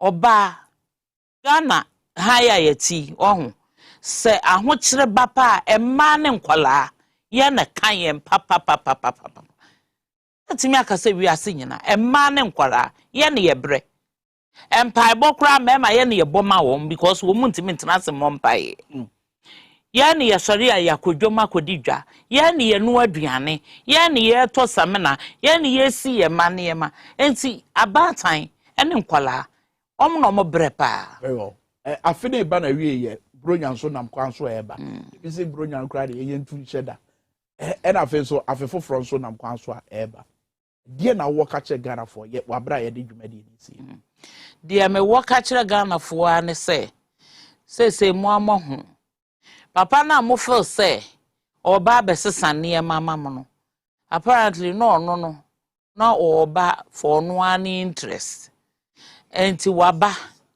wabedi president ni bi ni din akọ book of records mu say na wono so mire bi ebesen koye no waye president ewo ayi oman bi aye friend Ghana obaye me mahunu bi me busasa de sika no mono mana me busaye ana no pekra me san busa driver ba ka de krom hasika mono mana se ne sika si kọ hwem no eya yem hyehye me hu se ebi nso enkoye ma wo mo kra edin asetena na edin petrutu an yetum we nyina mo hwa mabrabom mo hwa masetenam bro nyaare ebedi ebi bedi pa ebi so bedi no arrekwom enti sa na wo pe wa brabode a 2024 wo draw polling station a sesa wonsa bedo ase ma me Gardner ene wo bra onyama we corona nche ani bi ma Mary Gardner NDC UK and Ireland chapter women's organizer ono na wote ne nka na no pay e Tonton Sansan dwumadi so me sure say wabra ye kwa ni ye beta te ne nka pa e Tonton Sansan so because we are part 1 part 2 or say ba na ye ne no wura nsemu bi okra betima bodwa no ya to ye nsa afre no na manfo nso atima ye dey ebisa ne nsem ahodo ye bedo asese otimi ba na fe so ora ye nana kwesi poku so ye da asese so oba ye dwumadi so saso ye da mu nyina amase ceremony e sorry ahomachi na yatena besi sabre ya ye dwumadi no eba na wie ye medi ni prince kwame nka menimi nua ba amapoma checheku ne ye dwumadi ebremo ame ya adoma kira no pa ye besa babrum Ghana nti ye beba ha ye maache